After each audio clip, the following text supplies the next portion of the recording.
Hello and welcome back to Death and Taxes. What am I hearing in the background here? Welcome back to Death and Taxes. I am one half of your hosting duo, John Humphreys, and joined as always by Gene Tunny. Gene, how you doing?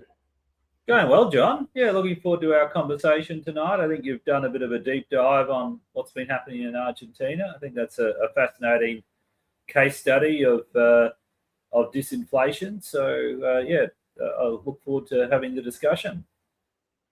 Indeed. And we also have a guest on today. So we've got coming up, we've got a guest, Michael Arbon, coming up to join us. We're going to go through Gene's roundup of all things economics so that you don't have to pay attention all week. You just have to come here, listen to Gene for 10 or 20 minutes, and you'll know everything you need to know about the economy. The political roundup, all the shenanigans from the last week. And as Gene said, we're looking at not just the lessons from Argentina, but specifically, are there a couple of lessons that we can take for Australia? Because not everything's going to be applicable from Argentina, but I think there are a couple of key lessons that we really should take away from the Argentinian experience. So that's what we've got in front of us. But first, the housekeeping. This is Death and Taxes, a podcast from the Australian Taxpayers Alliance, taxpayers.org.au. Go check it out, have a look. Join if you are so inclined, but at least have a look around the campaigns. You'll be watching this on either Facebook, YouTube, X, or LinkedIn live right now. It also goes later to Substack or Rumble. You'll be watching it on the Australian Taxpayers Alliance or my personal accounts, and on LinkedIn, on Gene Tunny's personal account. Please go around to all those accounts. Give us a like, give us a follow. If you're watching this now, please give it a like, give it a share. Send it around the algorithm. The algorithm then will learn to like our content and share it with more people. So that really does help us. If you don't want to give us your money, please give us your love and share, like and share this content. We also do this live. As you know, we take questions as we go. That was unintentional rhyming, but I'll take it. We take questions as we go. We may read them as they come up, but mostly we leave them to the end, and then we go through all of the questions at the end of the show, if we have time. Touch wood. All right, that's the housekeeping. Now let's welcome on our guest. Michael Arbon is an advisor, political advisor to Senator Ralph Babet, one of the most amusing and interesting senators we have in this country, and is also the host of, I think it's Arbon About Australia, a radio show on Fresh FM. So here he is, Michael Arbon. Michael, how you doing? G'day, John. G'day, Gene. Pleasure to be here. Hey, Michael. Excellent. Is Ralph as much fun to work with as he seems like on his with his shit stirring on X and YouTube and the other places? Yeah, it's certainly never a dull moment in my life, John. They call me an advisor, but that doesn't mean that people always follow my advice. But no, look, Ralph, he's a good boy. He's a good man. Like he has a good heart and he genuinely cares.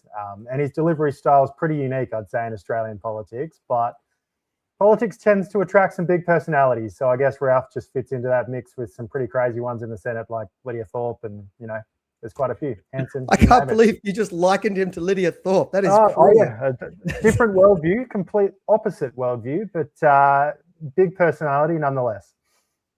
It looks like he's enjoying himself, which I think is kind of important in this game. I think people gravitate towards politicians who look like humans and look like they're having fun. Ralph's a bit cheeky. You might have noticed that. He likes to have a bit of fun and sort of doesn't take himself too seriously. But I guess he's probably a bit unique in the Senate that he actually cares about liberty and freedom and lower taxes and those basic things that we hope we'd have more people in there that do care about. Yeah. Well, he must, he must actually care about liberty and freedom, because a lot of politicians, they wouldn't want their advisors having their own show or going on other people's shows. I mean, usually you're considered a failure as an advisor if you get in the media or if people know about you. Isn't that right? So it's actually good you can do this. None of us in Ralph's team have ever worked in politics before. So all of us are from the real world. My background's in agriculture and finance. So I still don't even call myself a political advisor. That's why I was nervous, John, when you put advisor under my name. It sort of tarnishes my reputation as one of those swamp creatures, and I'm a little bit worried about that. But no, Ralph, he wants us all to be our own people. And one thing that I will say that's good about Ralph is my job is to challenge him and say no every day. And he appreciates that. We have that relationship where I can be brutally honest and say that's a bad idea, or actually it's a good idea, but we can improve it by doing this. That's my job, is to be honest. And I wish more advisors weren't sort of sycophant who kiss the butt of their boss hoping to get their boss's job one day. And I wish more of them would just talk straight and risk their job for the right reasons. All very true and all very, I mean, you're going to go into the point, sorry, I was half fading there, but you're going to the point which I've been repeating every time we're on here, that the big missing part of our political culture is courage. In so many parts. And I think that's, I've said this before, I think that's part of the appeal of Pauline. I don't think people like her because she's the most eloquent speaker we've had in politics, or that she's a deep policy thinker, but she's genuine and has the courage to walk into a room and say what people don't like. I mean, Ralph has that same courage in spades, but I'm saying that's this is the feature, this is the part of our politics that is so lacking, that when it shows up, it sticks out. You've probably noticed that most lately within the Liberal National Party. So a party that has clear principles. Classical liberalism is an excellent philosophy in my mind. That's where I sit politically, is a more of a Hayek style classical liberal. But unfortunately, politics has become a career for so many, and many play it safe, and many know the theory, but they don't live it with conviction. And they get in there and they're like, oh, this is quite good. I wouldn't mind this job for 10, 15, 20 years. Maybe I'll just shut up and I'll abstain from a few votes, and I won't risk anything, and I might give myself a ministry or a shadow ministry and some extra staff, and I'm pretty comfortable. And that is the problem with politics, John, is not many are willing to wear their heart on their sleeve and vote with conviction, even when it's unpopular. Yeah, I think I'd heard recently the other idea here that politicians were getting away with being safe because the economy, thanks to the reforms of Hawke, Keating, and to some degree Howard, and then thanks to the mining boom, they were getting away with being pretty mediocre policy performance and still having a decently functioning economy. And so they learnt in that system that, any policy innovation was a threat, and it wasn't necessary because the economy was fine. And now we're in a situation where the economy isn't fine. Productivity's been stagnant for a decade. We need people with a backbone. And all the politicians have kind of lost that muscle memory, right? They haven't worked out that muscle, and the muscle has faded over time. There's a good analogy for us. Their courage muscle has faded. And look, I don't think it's just the coalition side, and it hasn't been just lately. It's Liberal and Labor, and it has gone back to, I would say, basically the halfway through the Howard term. Howard gets a lot of credit in hindsight, where people have their rose-colored glasses on. I think he lost the drive to reform after about 3 or 4 years.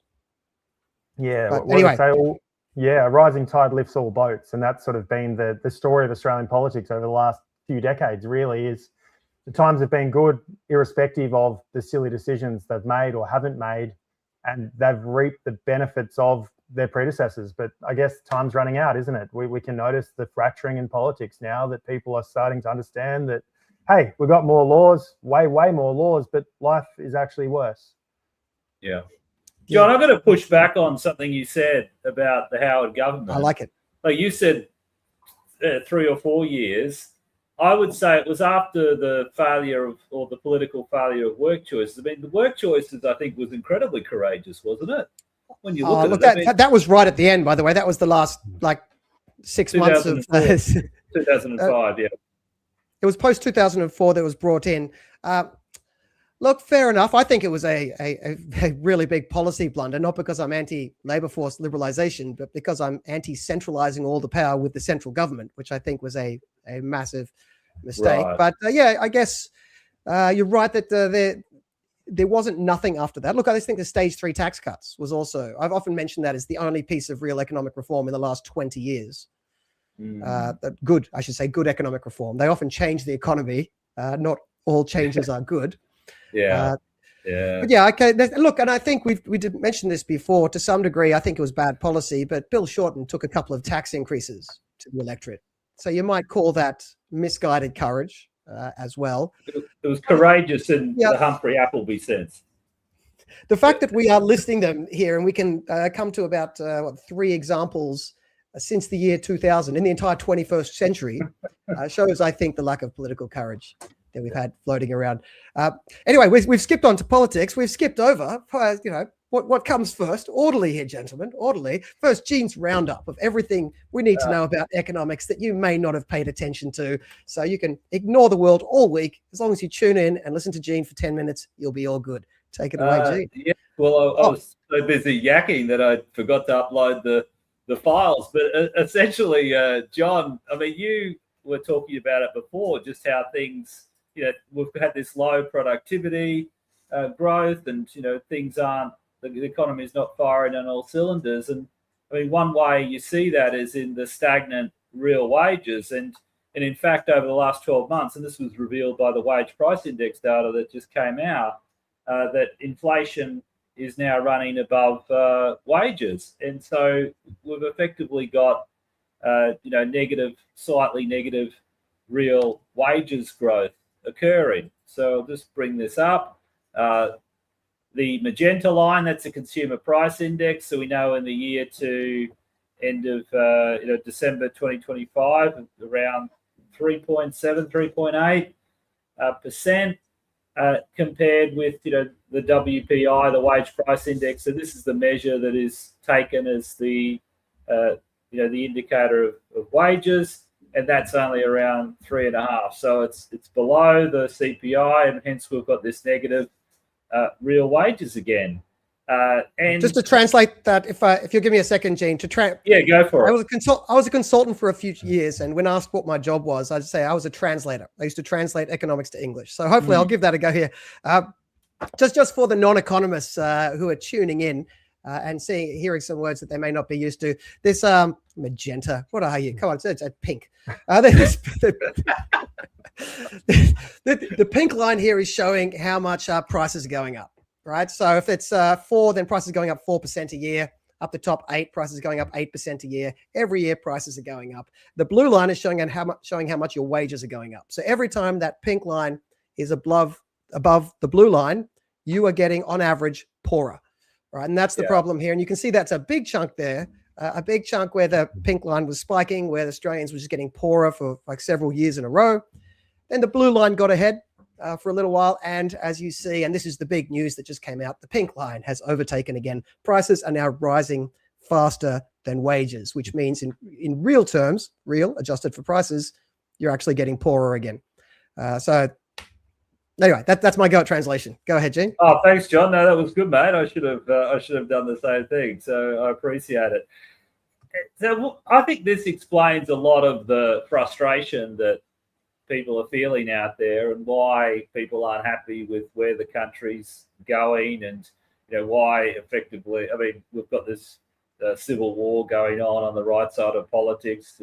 People trying to figure out what's the best way to respond.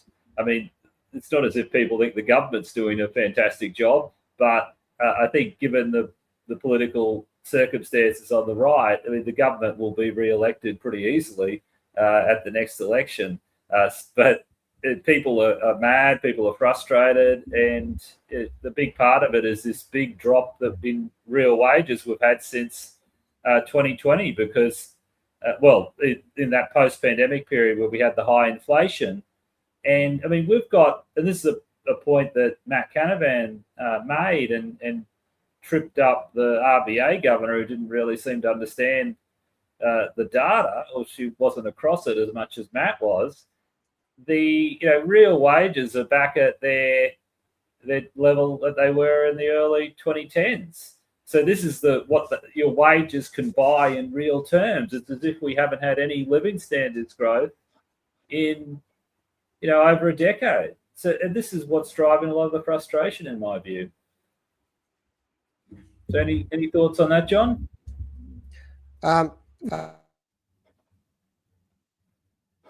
You just muted yourself.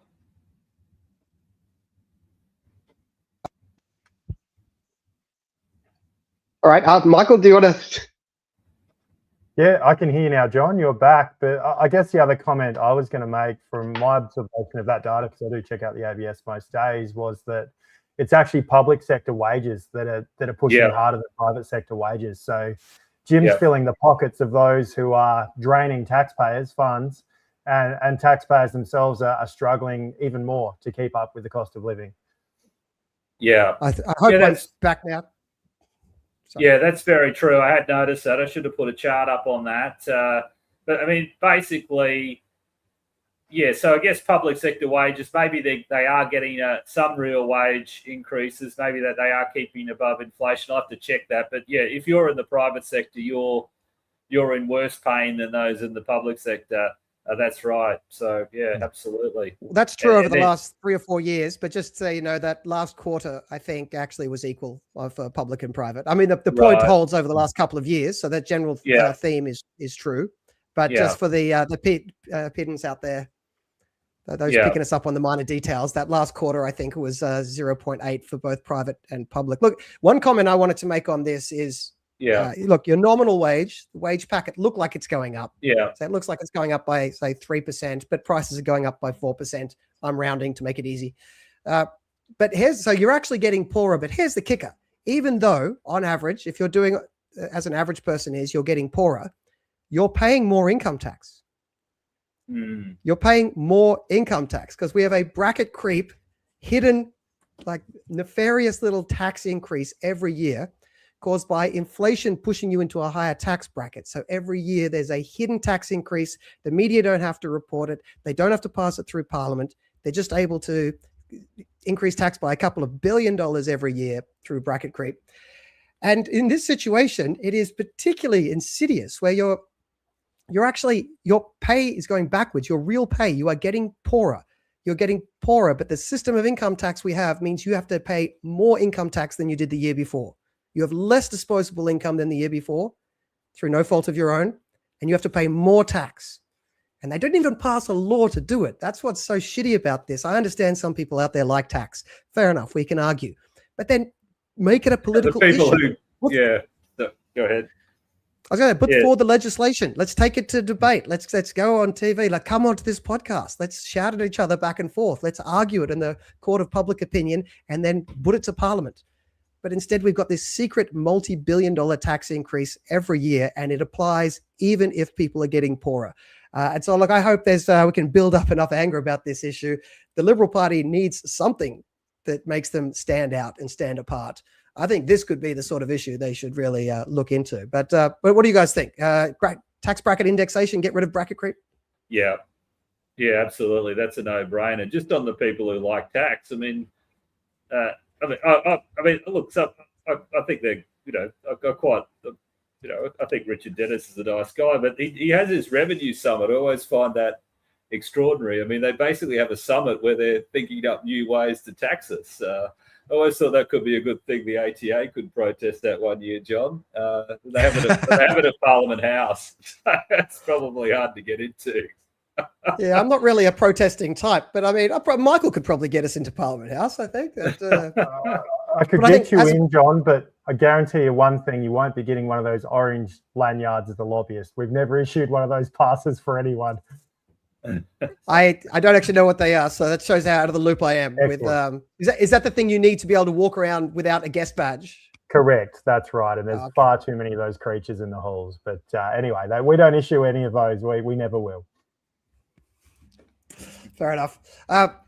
Look, I can understand the instinct for some people for the higher taxes. They just think they basically think that taxes don't actually hurt the economy and there's more stuff they want to do. And they think that they, as a person that's smarter than us riffraff, needs to be the one that does it. And so they need to control the money. Look, I get the instinct. I just think they're wrong. But look, I wouldn't mind them being wrong if we could just have the debate publicly. But this insidious little tax. What do you think, Michael? Is there, has Ralph or you done anything about trying to push indexation through the Parliament? Yeah, I remember when the stage 3 tax cuts were amended, and they were originally going to abolish the 37% tax bracket, and then they changed it to whatever they said it was fairer to people that earn less or whatever. We thought we'd test the Parliament, so I remember we put up an amendment when that bill came through to restore the stage 3 tax cuts back to the original plan that both Liberal and Labor took to the federal election that year.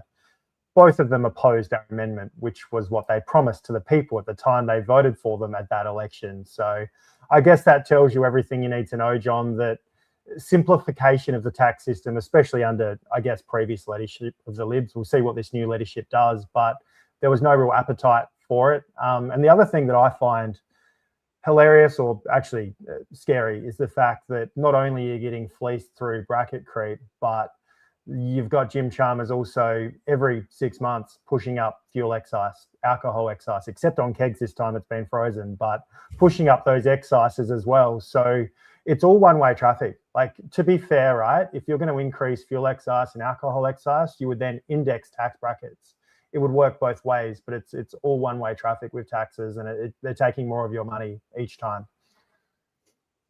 No, it's a good point. They were talking about balancing things, and I noticed when a politician balances between, tax increases and tax cuts, it's nearly always the tax increases. Like the balances don't actually go both ways. They always do this as well with the issue of free speech versus security. We need to balance the two things.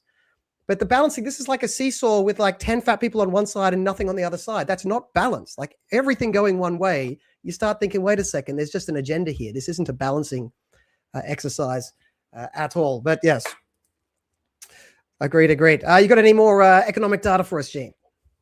Only I've got something up my sleeve for when we talk about Argentina, just showing just the incredible disinflation they've had, or reduction in inflation. So this understates the actual reduction, but I've done it.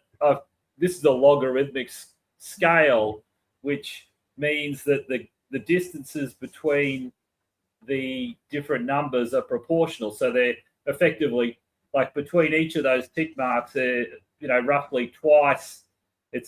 You have to multiply it by 2, and that allows you to see the numbers. And so they were running at about 300% per year before. Like, imagine that. So we had 8% per year, and we were screaming, right? And they had 300% per year in Argentina. And Milei, through his austerity measures and through other measures that he's taken that I know John will talk about, they've got it to under 30% per year, so around 2% per month. I mean, just an extraordinary achievement. And so I thought I'd just have those data on hand because I know we're going to talk about that a bit later today. And that's it, John, for the roundup. Yes. Well, I mean, that wage data was pretty big data. So that's the news of the week that if you missed that, there we go. We'll and it's so pivotal, or it's so related to all of the discussion we have about the level of frustration in the community and what's happening politically. So I think it's important to understand. And of course, it ties back to the same theme that we hammer every week, that people are sick of me saying, is productivity. And the productivity can only be increased by investment in innovation. And you can only encourage more of those things by cutting tax, decreasing regulation, and lowering energy prices. So the same old themes, keep repeating them again and again. I know it sounds repetitive. I repeat it because it's true, and it needs to be understood because it needs to be done, because there is no other solution. There is no just finding a few extra, perfect boondoggles or subsidizing the just right industry at the just right time. There is no other way. It's those three policy levers and pushing them some way, shape, or form. Oh, I got to tell you what, Gene, you've heard me say that 1,000 times. Michael, you haven't been in the room when I've said it. Have I got it wrong? No, those are the three levers I keep going back to. What am I missing? I think you've got it right. So my background in agriculture tells me everything I need to know about productivity, because Australian agriculture leads the world, I would say, in terms of productivity. It's scaled. Second. Second. Well, in my opinion, we're better. It's scaled, it's efficient, and it's one of those industries that is one of the least subsidized in the world. You've got subsidies all through the US, all through the UK for farmers. Yes, we get a diesel fuel rebate on our excise, and there's farm management deposits and a couple of minor perks of being a farmer to allow you to, accommodate droughts and floods. But in general, Australian farming is largely standing on its own 2 feet, and it innovates and it scales to the point where it is efficient and productive, and it can handle those downturns. So I think our farmers don't get enough credit for their innovation in Australia. You go out onto a farm and nowadays, those farms, nothing is wasted. Everything is efficient. The human capital is used really well. And what I find hilarious is we talk about, economies of scale, but then there's sort of diseconomies of scale when you see a big corporate come in and try and farm. They do it terribly. They don't manage it well, and they end up selling back to local farmers. I've seen that happen over and over again in South Australia, because there's that thing called, when you live on the land, farmers are heavily invested in what they do. They love it. It's their passion. And everything they do is to make sure that they can hold on to that legacy, that family land, and make sure their business is as efficient as possible to ensure that that legacy continues. So I think I just want to give a big hat tip to our farmers. And I think a lot of other industries can learn a lot from agriculture about how to innovate on very low margins, but sustain a profitable long-term business. Yeah, Michael, just based on what you said, it just reminded me of that great saying, every family needs a farmer, which I think is so true. And I like that point you made about the corporate farms is interesting, because I know I was in the Riverina for a week or so on a project a couple of years ago, just north of Griffith. And I learned that there's this Canadian pension fund that's bought up a lot of farmland, hasn't it? So you're saying that those type of things could be a risky investment for those pension funds. What I'm seeing with a lot of those pension funds as well is they're not just farming. A lot of them are farming carbon. So there's an additional source of income there. So that is a different game to producing wheat, barley, or sheep or fiber. It's that a bit of a snake oil game, really. So there's a big difference between producing food and then selling carbon credits on the market. So I guess there are some that can probably do it okay, but from my experience, I've seen that the family farms, they seem to be more sustainable because they're managing to hang on for multiple generations. And there's not many industries where a business can survive multiple generations and not go broke. So just two things quickly. One is, as we tick over 1,000 people watching on X, for anyone who's just tuned in, please like, please share, and please feel free to comment. If they're particularly good, or if you have a particularly cutting criticism or witty response to us, we'll put it up straight away. Then otherwise, we will get to the questions at the end. Feel free to disagree. Feel free to throw tomatoes, virtual tomatoes, metaphorical tomatoes, and we enjoy the back and forth. Secondly, they do actually have they can list the countries in the world in order of productivity, and Australia has for a long time. I didn't check it in the last year or two, but for a long time we've come in second. The only country that beats us is the only country that has lower subsidies to agriculture, which is our cousins across the pond in New Zealand. Yeah. Oh, seriously? Yeah, New Zealand beats Australia or something? Oh. Yeah, we've got like in the world, we're on this, America has relatively low subsidies compared to like Europe and most of the world. Yeah. Us compared to America, we've got like 70% less than them. And then New Zealand has about 70% less than us. So subsidies on their agricultural sector. So they, Australia and New Zealand are the standout performers though, in terms of low subsidies and high productivity. Yeah. I mean, they go together, don't they? And we do it with more style. So, right, we still win. That's good. All right. What were we up to there? That's Gene's economic roundup. So the political news of the day. All right. What's happened in politics? I think the standout thing that obviously the polls keep coming in, which I don't know if there's much more we can say about them, except for that we're living through a crazy time in right of center politics. It's going to, One Nation is polling ahead of the Liberals or coalition in Victoria, according to one poll that's just out, which means that even though the Victorian government has to be one of the most spendthrift and irresponsible and incompetent governments that we've seen in Australia, it very well could hang on if it gets enough preference votes that leak from One Nation, that leak from the Liberal Party. And if there are these contests between Labor and One Nation in seats. Just an extraordinary situation. So I think they're slightly ahead on two-party preferred. Labor is in Victoria. Extraordinary situation. According to that I don't know if most poll watchers find them the most credible of polling outfits, but the remarkable thing about that, I think it came out today, was that One Nation was ahead of Liberal and Labor. which is the first time I think that's happened. And when it happened for the first time, it happened in Victoria, of all places, which historically, Victoria is the only place, 2 elections ago when Ralph got elected, Victoria was the only place where the UAP outpolled One Nation.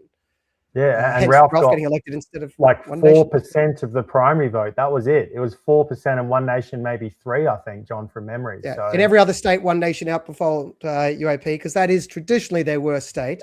And yet the recent polls show One Nation at, was that 30, or nearly 30% in Victoria and on 12% in Queensland. So I don't know what's happening with these polls. I think it's fascinating to live through the moment because I think nobody knows what's happening. Right. In hindsight, everyone in hindsight will pretend, I knew that was happening all along. I just don't think. Anyone who tells you they know what's happening, I think is lying to you, maybe lying to themselves. And that's what makes it an interesting moment to live through, but a very difficult moment to commentate on. Yeah. Here's one for you, John. I was thinking today, when has something like this happened before? I live in South Australia. So back in 2018, Nick Xenophon's party was polling 32%. So they were higher than both Liberal and Labor in South Australia. About this time of the year, just before an election in March, election came around, Xenophon won no lower house seats and only secured 14% of the vote and won 2 upper house seats in South Australia. So I guess that's a little bit of a different scenario because it wasn't a splintering of the right-wing vote. It was more Xenophon, who is more of a stunts man. I don't even know where his political ideology lies. He's no pokies and a bunch of stunts, but he managed to get 32%. So he was out polling both major parties as well before the state election. Yes, no one knows whether this is going to follow through to an election. That's why the Farah by-election and the upcoming South Australian election is going to be so interesting. I also think, I've mentioned this before, that the $10 million question for my mind this year isn't even how well One Nation does. Like, they're going to do better than they used to do. They're probably not going to take over government or even opposition, but they're going to do much better than they used to. But that's not the big question for my mind. The big question is, after that happens, when they've got 10 people in Parliament in South Australia or 12 people in Parliament in Victoria, do they stick together? Yeah. Now, as I said before, I'm not throwing shade. I'm not wanting them to break up, but I notice patterns.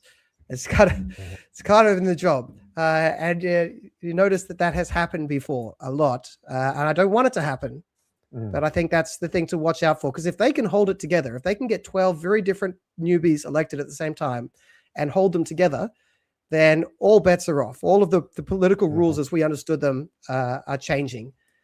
And we have to start from scratch and try to work out what's going to happen next. But that's going to be the...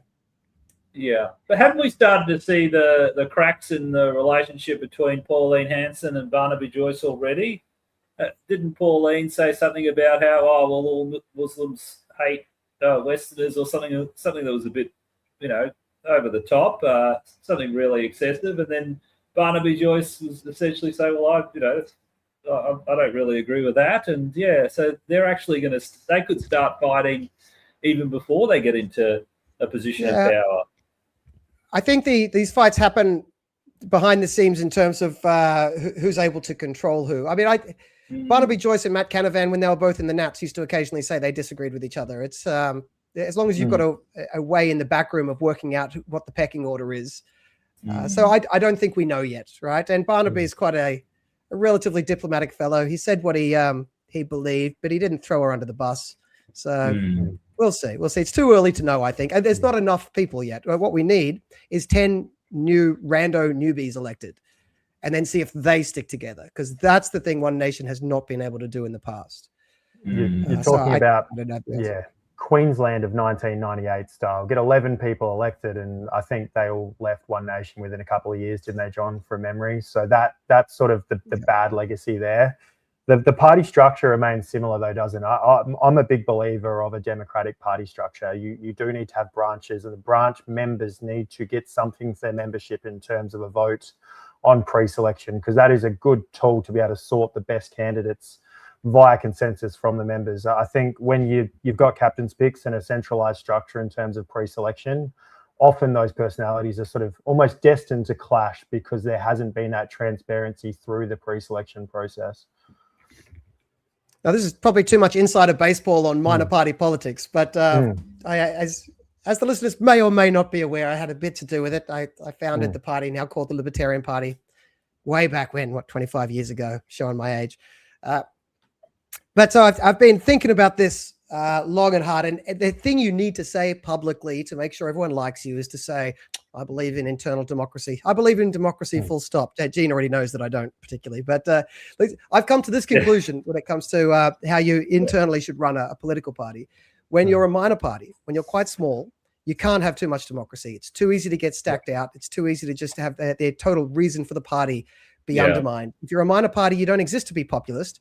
You exist for a particular philosophical reason, and you need to guard that philosophical reason, or there's no point existing. Just go join another major. If you're going to sell out, join a major party. They sell out already. Why join a minor party to sell out?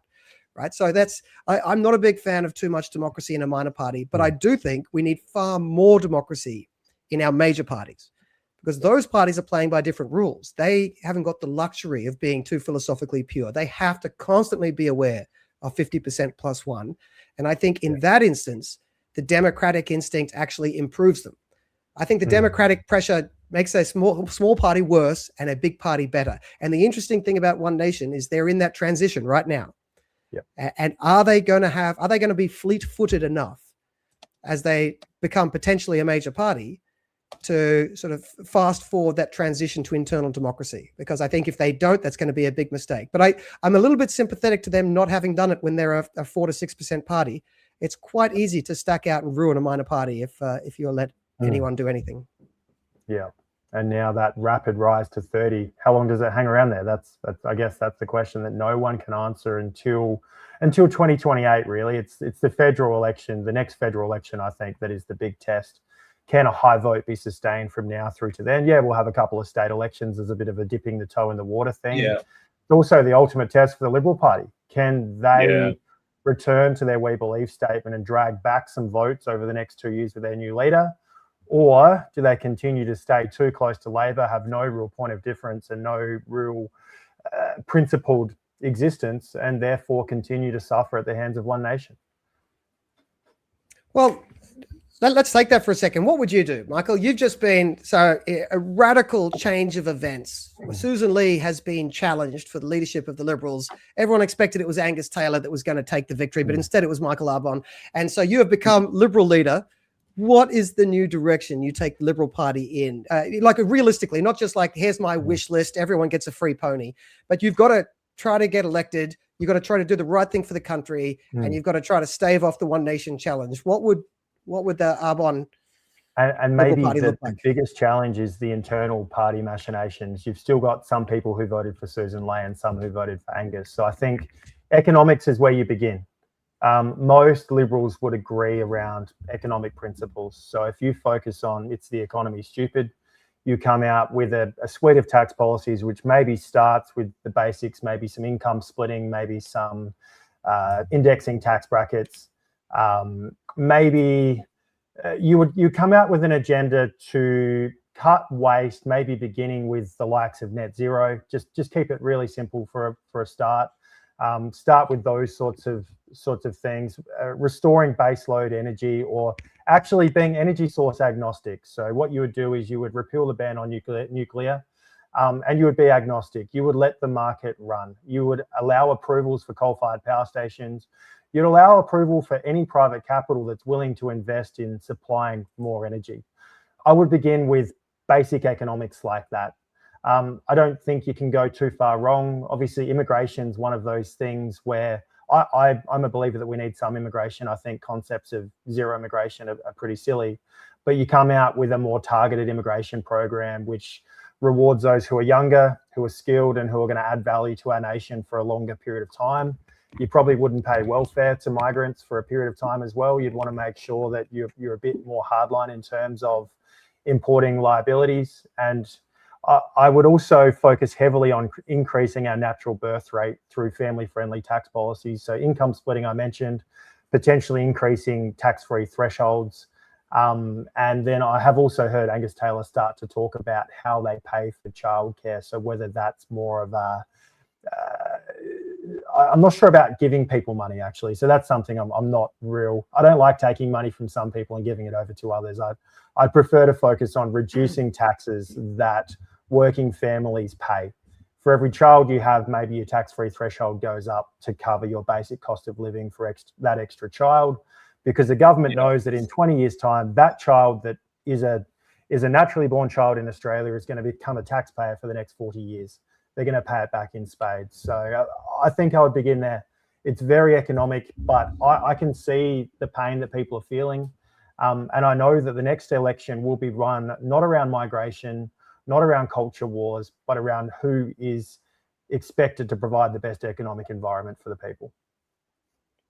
I've got to say, Gene, I think that's a glowing endorsement of our last week's episode. I think so too, John. Well, when I saw the headline of what Angus Taylor was proposing for his new policy directions the next day, I thought that's exactly what John and I said he should do on our Thursday live stream last week. Now, maybe that just, I don't know whether someone was watching or whether what we said was just, blindingly obvious to anyone who's thought about this. I think it's almost certainly a coincidence, Gene, but we will almost certainly take the credit anyway. I think that's the way.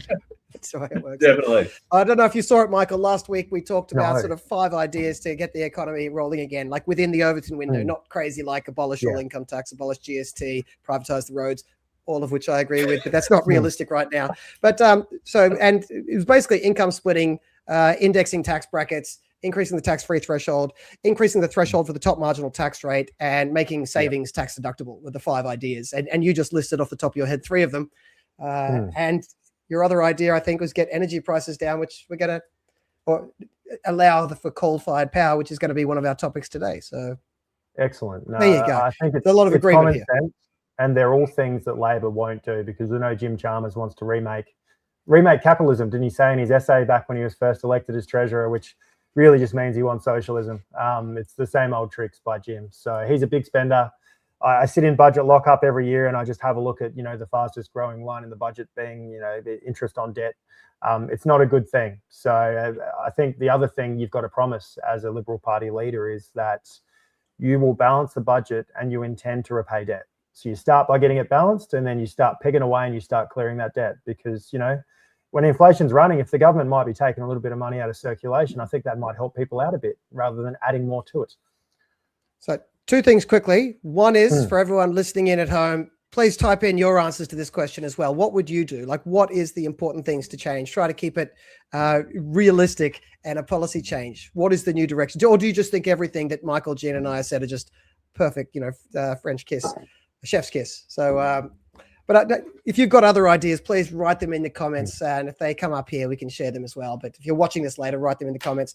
Second point, I want to put this, I put this to Gene before. I don't know. Feel free to comment again, Gene, if you want. But I'll throw this to Michael. Obviously, the government should slash spending, and then they could use that to cut tax and balance the budget. If, and I think this is pretty realistic, if they're too chicken shit to slash spending, what should the priority be if you have to choose? Should they cut tax, even if they're not going to cut the spending to go along with it, and therefore we keep a deficit? Or should they just should they focus on the deficit and allow bracket creep to get rid of that deficit? And that means we can't cut tax. Like, obviously the first best is cut spending. But, this is an if-then, a hypothetical. If they're not going to cut spending, what's the priority? Because I'd say on the right of centre in Australia, the instinct has been the priority is balance that budget. And I'm starting to have second thoughts. So that's why I'm asking other people. What do you think? So you give me an impossible choice there. I want to do both, obviously. But you said it's a choice between continuing to allow income taxes to creep up, but that effect being giving you enough money to balance a budget. Or don't worry about the details, just those 2 priorities, right? The microeconomic reform of cutting taxes or the macroeconomic responsibility of balancing budgets. When they come into conflict, which one should be the priority? Cut taxes. Yeah, I'm starting to think the same. It's I feel a little bit dirty saying it, because it's like I've spoken a lot about the need to balance budgets, but what I'm considering there is not strictly I want the budget balance, but I'm just thinking politically as well. If you want to win an election, which you have to be in power to repeal anything or change anything, you're going to have to lead with the lower taxes. It sounds ridiculous, but if you want to convince people to vote for you and get into that position, you're going to have to start with that bit of a carrot, because unfortunately, I'm sure we've all noticed this over the recent decades, is election cycles have become those, the process of handing out candy to every single person. You're essentially, political parties are buying votes. So I'd much prefer to hand out lower taxes than cash. So that's sort of my thinking. Yeah. Another policy idea just came in from Rick Matt here, which everyone has to be Milei, no exceptions. Gene, have you've heard me rant about this before? I think you weren't convinced.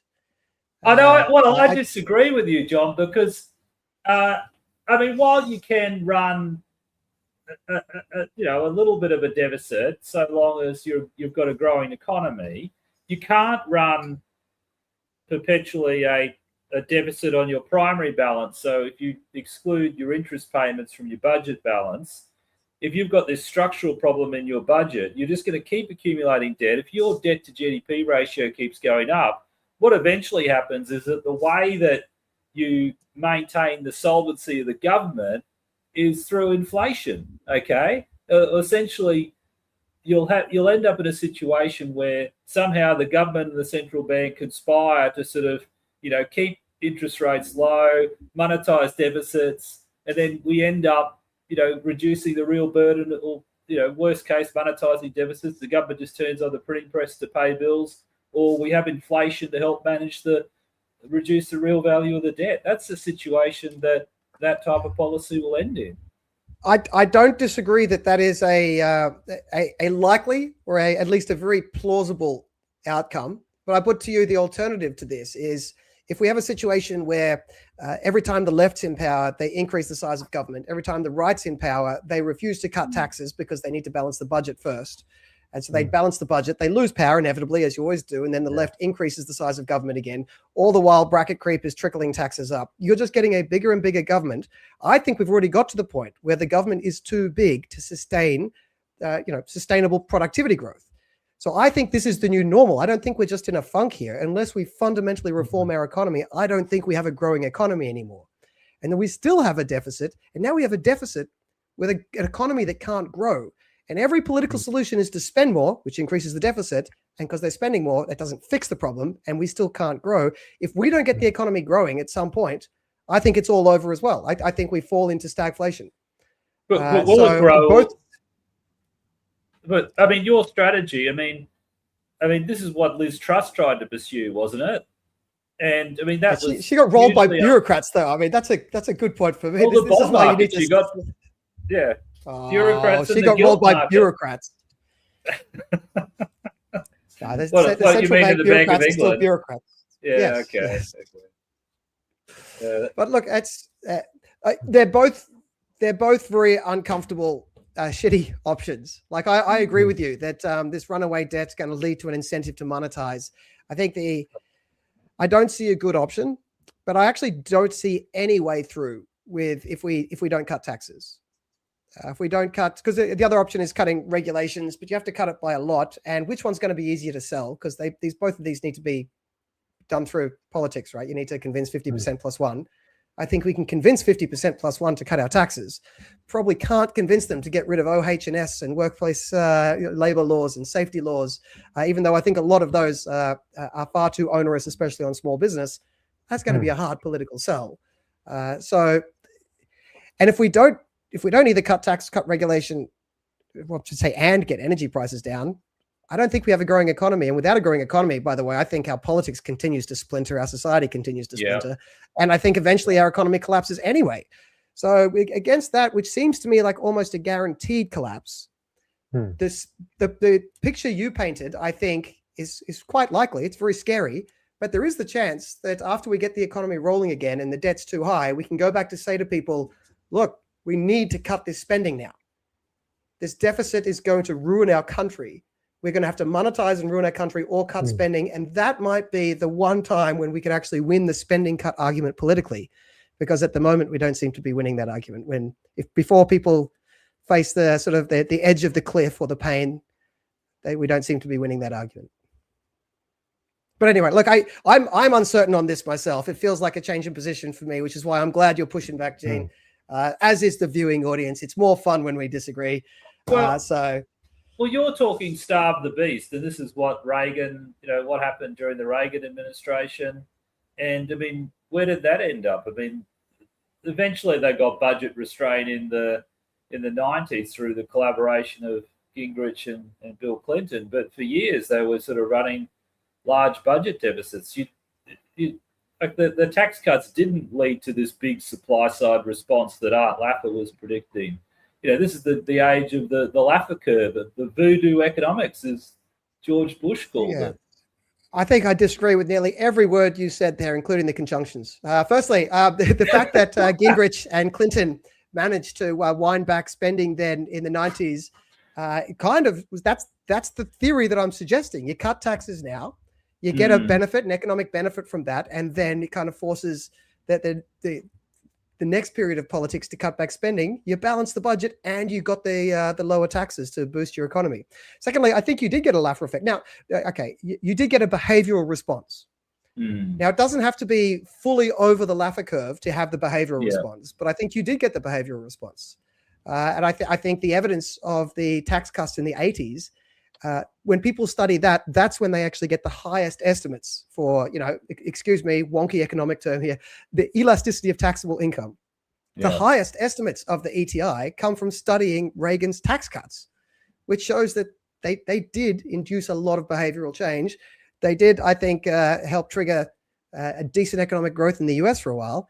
And then Clinton and Gingrich balanced the budget. Now, the problem with that, so now to argue against myself, is I worry the lesson people learned is, deficits don't matter, as I think Dick Cheney once famously said, which is a dangerous lesson to learn. And I worry that what I'm suggesting risks going down that path. I'm very aware of that risk, which is why I'm very uncomfortable suggesting it. But quite frankly, I don't see a good path to go down. And if there's two shitty paths, I could just refuse to make any comments or try and work out the least bad. But look, I didn't know. I was going to say it's good when we disagree. So I was going to use that as an opportunity to segue into arguing with Michael about payroll tax, which I think is the best tax in the country. Tell me. But I fear we are coming up to 52 minutes. So I think maybe we get into the meat of that. Well, firstly, we didn't even get onto all of the politics. Can I just ask quick summary here? Angus Taylor's shadow cabinet. Good, bad, mediocre, you don't care, or wait and see? What do you think? Let's go first to Michael. I think it's a massive improvement from what they had previously. But I don't really care who the people are, John. I care what the policies are, and I care that the policies have some detail, that they're founded in the principled we believe statement, and that they're followed through with. That's the three things I care about. I think Hastie and Price are good to be in that cabinet. They're very electable people. They'll definitely help with a bit of a bump in the vote.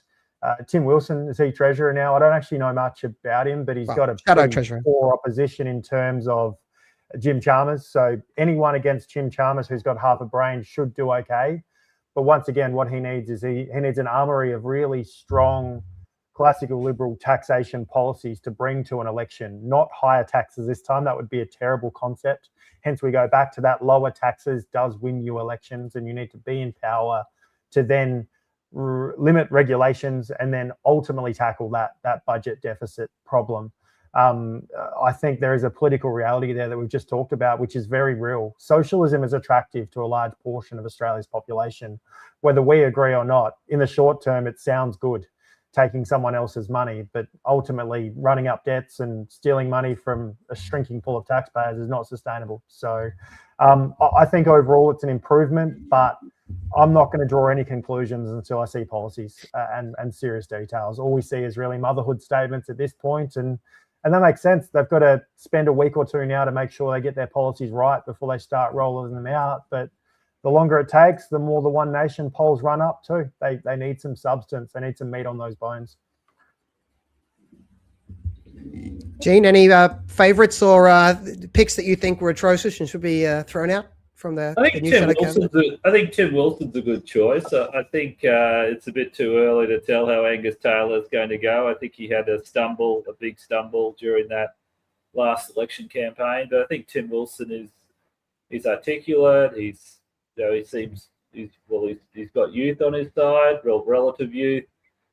He's an attractive guy, so I think he could go well. I mean, I wouldn't underestimate Jim Chalmers though. I mean, he's a cunning politician, and he's good with the attack lines. I mean, even if you think he's being nasty, like he started. Well, actually, he has started to channel Paul Keating a bit. He doesn't have the flamboyance or the flair that Keating had, but he's getting pretty aggressive, and I think he's someone that shouldn't be underestimated. I think Tim Wilson's a good choice. Can I just mention that Andrew Mountbatten Windsor has been arrested? It's been announced, which I think is good news. I mean, we've talked about this, the huge scandal. Prince Andrew. This is Prince Andrew. No, no longer Prince. You can't say it's Prince Andrew. Okay, but that's what people. Okay, touche. But that's how people would know of him. Like if you give a surname, I think a lot of people are going like, "Who's that guy? Why do I care?" But yes, formally, the royal, formerly known as. Yeah, I mean, we've talked about just that. What that reveals about the world, that whole Epstein scandal, and just how. Sorry, Gene. What are the charges? Have you? I don't think we know that yet. We just know that they've gone up to the misconduct in public office. I'm reading. Oh yes, misconduct in public office. So it relates to the leaking of those documents to Epstein. So it must be documents relating to the financial crisis response or something like that. Mandelson's in trouble for something like that too. Extraordinary. Sounds like it's a paperwork crime, which I think people are sitting out waiting for more salacious crimes to be laid at the feet of some people. But it's like with Al Capone, isn't it? It's like how U.S. Treasury got Al Capone over tax evasion. I mean, if that's how you got to get them like that. I mean, Andrew has clearly behaved in a very dishonourable manner in a way, and he's taken advantage of these trafficked young women, and so look, I think any way you can get him, good. I don't have a problem with prosecuting him over a paperwork crime. No, I'm not crying any tears for Andrew. I'm just saying it's a less salacious story than it might have been. But before you told me what he was charged with, we were sitting at the edge of our seats here, waiting to hear what you were going to say. So, yeah. All right, so shall we, coming up to the hour mark, let's dive into the ATA newsletter of the day. Just over 4,000 people have tuned in on X now. If you're one of them, please give this a like, give us a follow. You can find us on the Australian Taxpayers Alliance, or you can go find Gene Tunny or Michael Arbon or myself on X. All of the links are in the show description down below. And please go and follow us on the YouTubes as well. It helps us to be loved by the algorithm, because the algorithm is all seeing and all conquering, like Sauron's eye these days. So that would help a lot. And chuck in a question, chuck in a comment, chuck in a criticism. We'll get to them at the end. What we do at the Australian Taxpayers Alliance is we send out a weekly newsletter. We put on this podcast. We try to come up with ideas for how to make the country better. We try to convince you, dear listener, and then we try to convince the politicians of the same ideas. So the newsletter we put out overnight last night, you might have received it this morning. If you haven't received it, please go and find us, oztaxpayers.substack.com, so you can get it. We don't inundate you with spam. It's just one a week. And hopefully, I think it is interesting. This week, the ATA newsletter was about lessons from Argentina. And if you don't know, if you've been living under a rock, or like, I guess maybe if you're just a normal person that doesn't follow Argentinian politics closely, perhaps we're the weird ones in this scenario. What happened is a couple of years ago, the Argentinian economy was in a situation, the technical economic term for their situation was it was shithouse, right? Everything was falling apart. Their inflation was running at, I think, 13%, not per year, per month. Or was it 14%? There's some ridiculous number, and that's per month, right? So not per year, as we talk about in Australia. Their economy was going backwards at 2% a year. Their wages for the year, I think 2023, had been going back 10%. But before that, it had been going back 2 or 3% a year. Wages had been declining, is the point. Poverty was up to 42%. What they call extreme poverty was at 12%. The budget deficit was, I think, 6% of their GDP or 30 billion. Anyway, big. That's the point. It was very big. It was not going well with the Argentinian economy. And when things go bad enough, sometimes voters are willing to roll the dice. They rolled the dice and they elected a flamboyant libertarian economist to the presidency of Argentina, who then did something very rare in politics, and he followed through and did what he said he would do. And he made major sort of free market economic reforms to Argentina. He slashed government spending in real terms by 30%. 30% decrease, one third of the government spending was gotten rid of in less than 2 years, most of it in the first year. And that had to be done. Sorry, go ahead. Yeah. He sacked something in the order of 20% of all the bureaucrats in the country. The bureaucrats that kept their job had real wage cuts. Their wage was frozen in nominal terms, but because of inflation, that's a real wage cut. The departments, he cut 200 government agencies. They just didn't exist anymore. And the ones that did exist, they had their budgets cut in real terms as well, like frozen in nominal terms, cut in real terms. So there was this massive decrease in the size of the bureaucracy, the size of government spending. And of course, the conclusion from all the talking heads, from the very important people, from all the bureaucrats that have very good-looking suits and, you know, very nice briefcases full of very thick reports telling you exactly how to run the economy. All of the bureaucrats said, "Oh, no, Mr. President, this is going to tank the economy." And of course, that's what all of the cultural elites would say. That's what they'd say in Australia if you wanted to try it in Australia. That's what they'd say in every country. Our bureaucratic, media, political, academic elite, the cultural elite, the people who are better than us, right? Especially those staffers down in Canberra. Sorry, Michael, didn't see you there.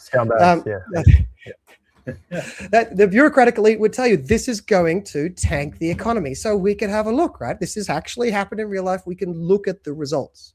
And the results were that for the first couple of months, the economy went down.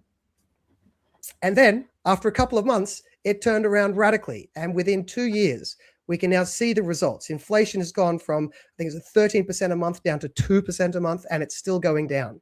Wages had been falling drastically. Now wages, private sector wages, are up 10% in real terms, adjusted for inflation. And they are continuing to rise, right? Poverty was at 42%. It spiked up to 50, but now it's down to 32%, right? So poverty is down by a quarter. Right? Extreme poverty is down by a half. It's gone from 12 down to nearly 6, right? So 6 point something. So extreme poverty halved, and like moderate poverty down by a quarter. And this has happened when government spending has been slashed. The bureaucracy has been slashed. He's done the exact opposite of all of the advice of those fancy suit-wearing PhDs with their fancy reports and their long words. They all suggested the opposite. But Milei stuck true to standard free market fare, and it worked. And there are lessons we can learn from Argentina. And anyone would think, you look at this outcome. By the way, he solved the budget deficit, no budget deficit. He's balanced the budget. Private investment up, net exports up. He got rid of all rental laws, like rental controls. And now there's 300% more rental properties available, and rents have gone down by 50%.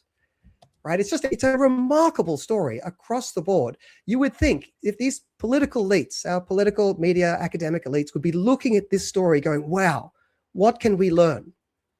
But instead, they are surprisingly uninterested. They seem very uncurious about the lessons to learn here. And that's probably because the lessons to learn here aren't the lessons they want to learn. They have a vested interest in only learning the lessons that they already believe and are wrong. And so there's some lessons that we can take for Australia. Now, not all of the lessons are relevant for Australia, right? We don't have rent controls. We don't have a few other things that Milei had to fix in Argentina. But one of the first lessons is the story I just told before about the bureaucrats in Argentina. They said if you cut government spending and cut the bureaucracy, the economy will tank. That's what our cultural elites and bureaucrats tell us. It is wrong. Right? It is right. And you don't have to understand why it's wrong. You can just look at the example. It is wrong. Although if you do want to know why, The bureaucrats, the people who did half a year of economics, which is most people who are economic journalists, right? They know one formula and one formula only. It's Y equals C plus I plus G plus NX. You may know it, right? It's like adding up all the different parts of the economy: consumption, investment, government spending, net exports. It's one formula that half-educated people know, and there's nothing more dangerous than a half-educated person. And they think, oh, so if you push up G, government spending, you'll push up GDP, Y, which means income, total income for the nation, right? Government spending up, everyone's richer. Government spending down, everyone's poorer, right? Their conclusion makes sense if this half-educated 6 months of economic education was the totality of economics. And that's what they look at. And this is basically, you take away the bells and whistles, that's the basis of their advice about why Milei's policies was going to tank the economy. They're wrong, right? You can just look at the evidence. They were just wrong. But if you want to know why, they're looking at the wrong formula. They're looking on the formula that shows you where you spend money. We need to see the formula that tells you how to make money, how to actually produce, how to build wealth. That's what makes a country richer. You don't get richer by taking what you've already got and divvying it up differently. You get richer by producing more stuff so that everyone can have more stuff. And that's a different formula. And if you've been a listener to this show for a while, you may be unsurprised to hear what the important part of that formula is: private investment, right? You want productivity, you need investment and innovation. And then you know the rest of that story when it comes from me. Cutting back on government spending allowed a situation in Argentina where private investment went up. It went up significantly, and that has actually got their economy rolling again. So the lessons that we are constantly told by our bureaucratic elites is wrong. Cutting government does not harm the economy. It helps the economy. So that's the first lesson. Anyway, before I get to the second lesson, which I think is a fun one, I'll throw to you, gents. Thoughts on this so far, the total Argentinian story and that first lesson that Australia can learn. Gene?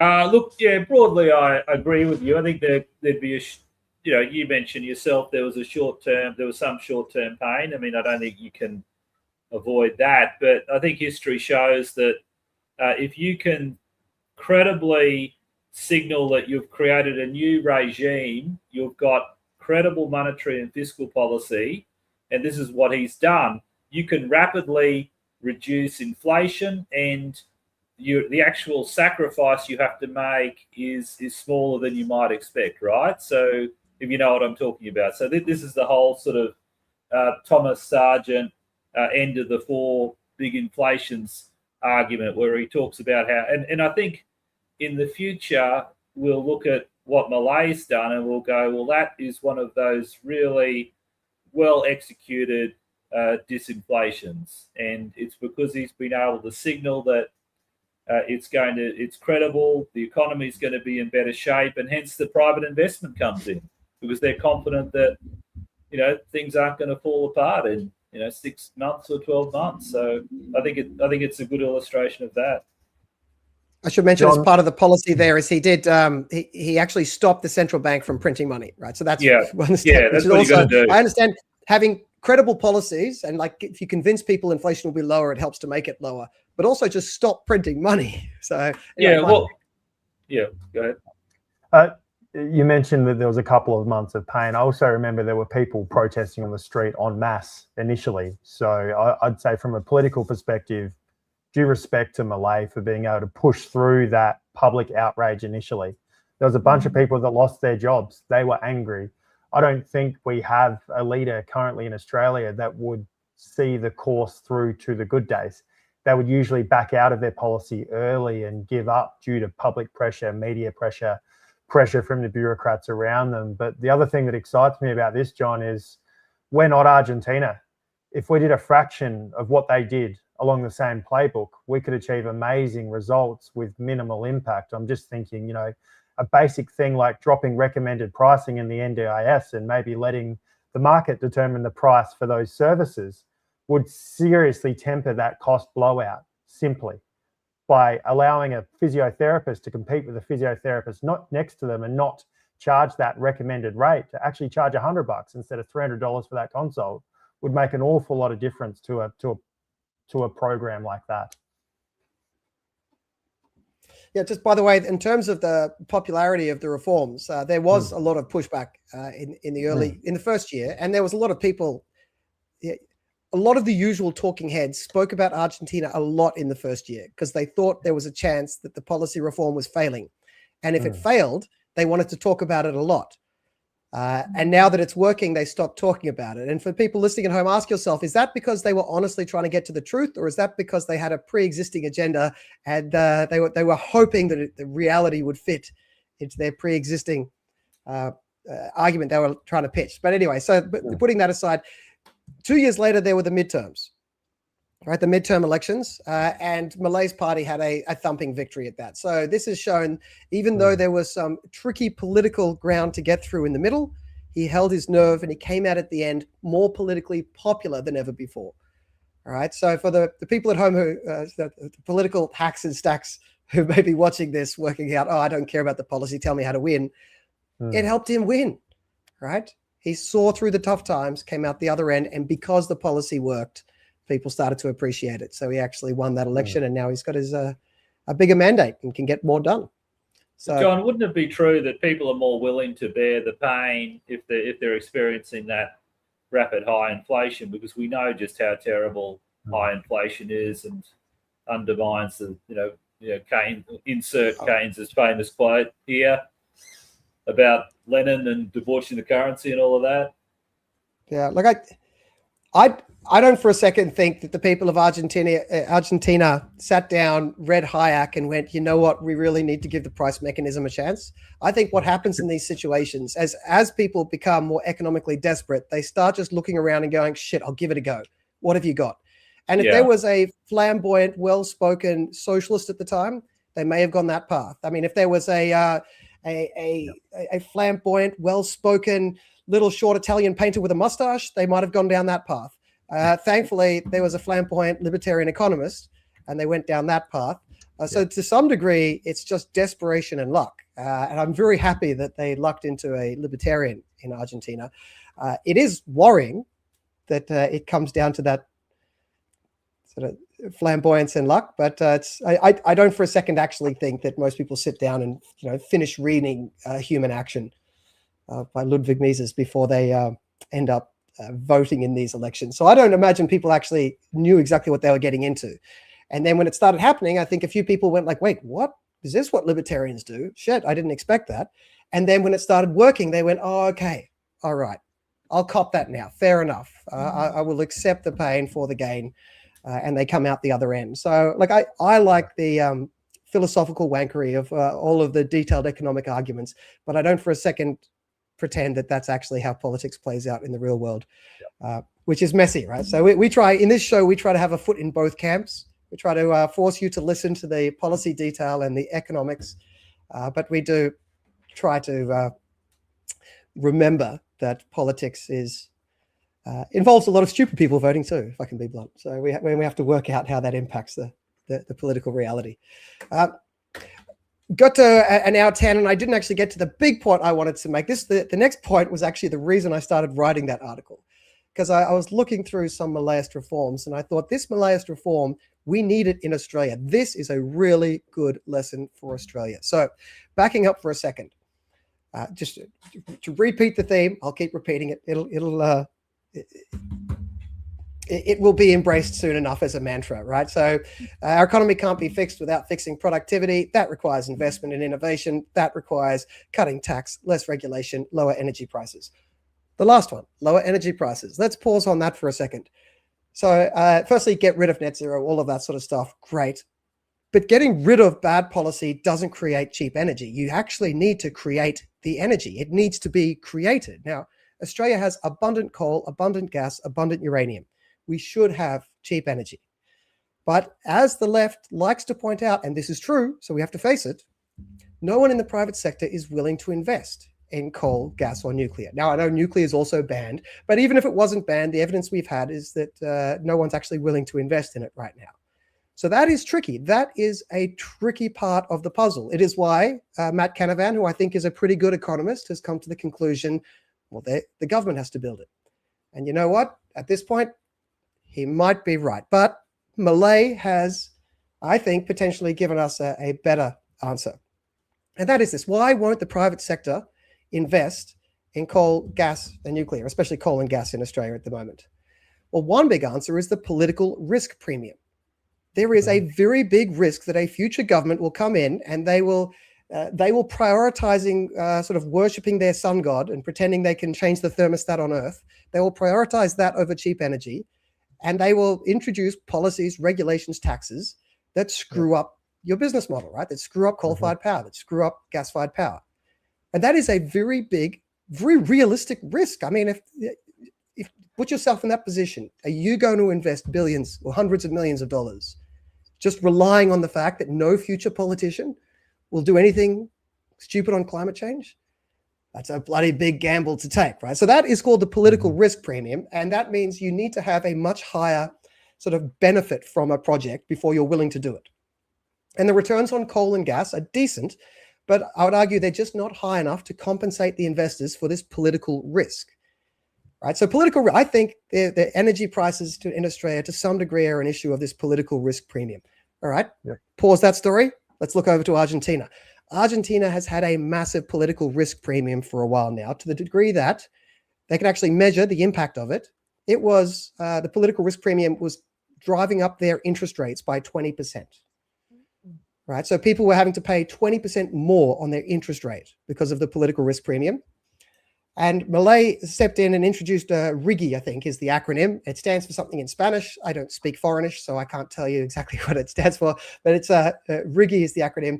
And what it does is it gives a guarantee on a 30-year guarantee on tax and regulations that you will face for large investments. So if you bring in a large investment, large is defined as over 200 million, then you are get a 30-year lock-in of your tax and regulatory system. So you can just sort of work out, all right, my investment, does it make sense economically? And you can put aside the political risk premium.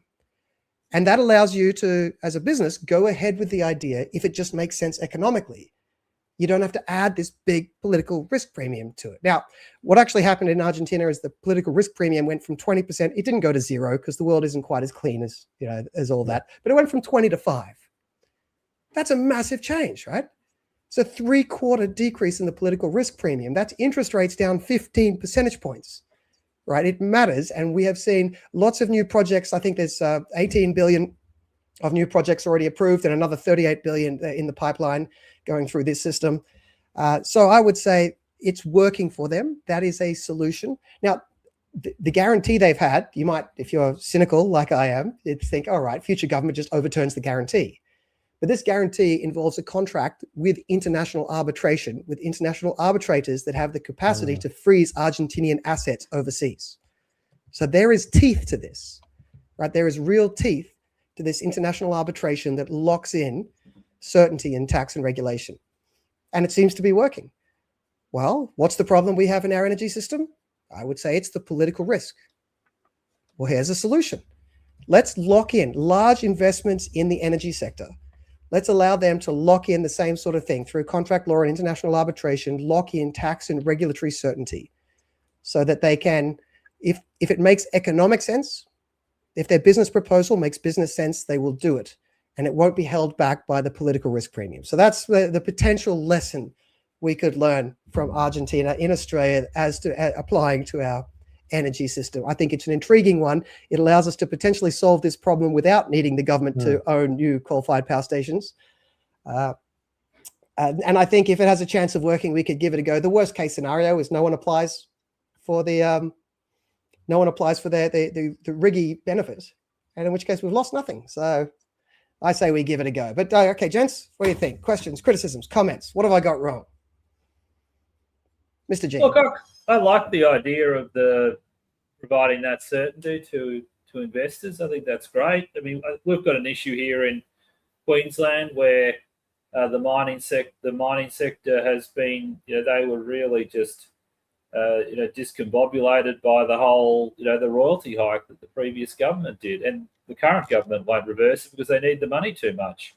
But it has had a very adverse impact on investment intentions from the mining sector. So, yeah, like BHP is pulling back. It's a big concern. With regard to Argentina, I think definitely. I think we should. I think that's definitely worth exploring. John, I love how they've tied those agreements in with that international accountability, because I was real skeptical until you got to that point. I was like, well, that won't work. The next guys will just stuff it up. But I love that concept of those legally binding contracts, which are not only domestic, but they stretch internationally. I think that's powerful. I'll add another detail, by the way, because they got, well, they call it 3 layers, right? So the first layer is it's just, it's put into the current law saying that this is a property right. And so even if you wind it back, you're only winding it back for the next, but a politician could still screw that up, a future politician. But that's the first layer. The second layer, I told you, international arbitration. The third layer is if it's a foreign investor in the project, they include the government of that foreign investor in the contract so that that government could also go after you, right? So there's an extra vested interest that holds you to account, right? So there's 3 layers of security in that system. It's pretty amazing when you consider that a current energy system includes the government providing the capacity investment scheme, which is essentially a floor price for you to go and build new production in our energy systems. So we're subsidizing with a floor price, which is the most illogical economic thing you could do. And I read it in the budget as an unquantifiable contingent liability. So essentially that is a blank check. We actually don't know how much it'll cost or could potentially cost into the future. Compared to what Milei's come up with here, which can only, at worst case, provide no benefit, and at best case, provide some benefit. So it seems like a no-brainer to me. All right, well, it sounds like I've convinced you, which makes it for a much less fun debate, but maybe that means I'm onto something, so who knows? If you agree, maybe I go should and tell become your a local socialist. I might just have to become a socialist to make this more of an interesting debate for you, John. Oh, no, look, I will get to it. So at some stage soon, maybe now, we can argue payroll tax. Yes. That has me being the socialist, though, so I'll be on safer footing. How can you justify it? Just to round out this then, so if you found that interesting, go and check out our newsletter. It's on the Substack, oztaxpayers.substack.com, or it's in the cliff notes, it's in the show notes down below. Please go and follow us there. You can follow us for free. You can also join as a paid member. Look, just up front, we put nearly everything for free on Substack. There's a few little things paid for perhaps, but nearly everything's for free. So you can access nearly everything for free. So the paid membership there is if you like what we're doing and you want to help us keep the lights on, please consider pitching in. But our goal is to put ideas out there, be involved in the conversation, influence the conversation. We do that better if everything is not behind a paywall. So please go and sign up for free. And then if you're feeling generous, chuck us $5 a month. That'd be appreciated. Go and read that article. Share it if you agreed. Share it if you disagree. Write a comment in there. Tell us what you think. And if you like what we're doing, give us your money. So that is that part of the segment. We're just about to come up to the questions. We're also getting up to the hour and a half. But with all of this love in here, with all of this agreement, let's do this. I did not warn Michael that I was going to do this, mostly because I didn't know I was going to do this. But with all of this agreement, let's have some disagreement. I heard you were on, I think, what is that show called? Earlier in the week, Commanding the Narrative earlier this week. What are you doing stalking me, John? Well, I scroll the YouTubes, and the YouTube agreed that it was such a good show, it needed to put it in front of me, and so I had a look at what you had to say. And you snuck in there saying payroll tax is one of the worst taxes we had. And I thought, all right, can I run through a bunch of, what's the word I'm looking for? I think it's Socratic logic or something like that, where I ask a bunch of questions. All right, so income tax is way too high, right? It's ridiculous. It's killing our country. But the concept of income tax is relatively less dumb than a lot of other taxes that exist, right? They've got all these very nuanced taxes, like taxing a specific thing.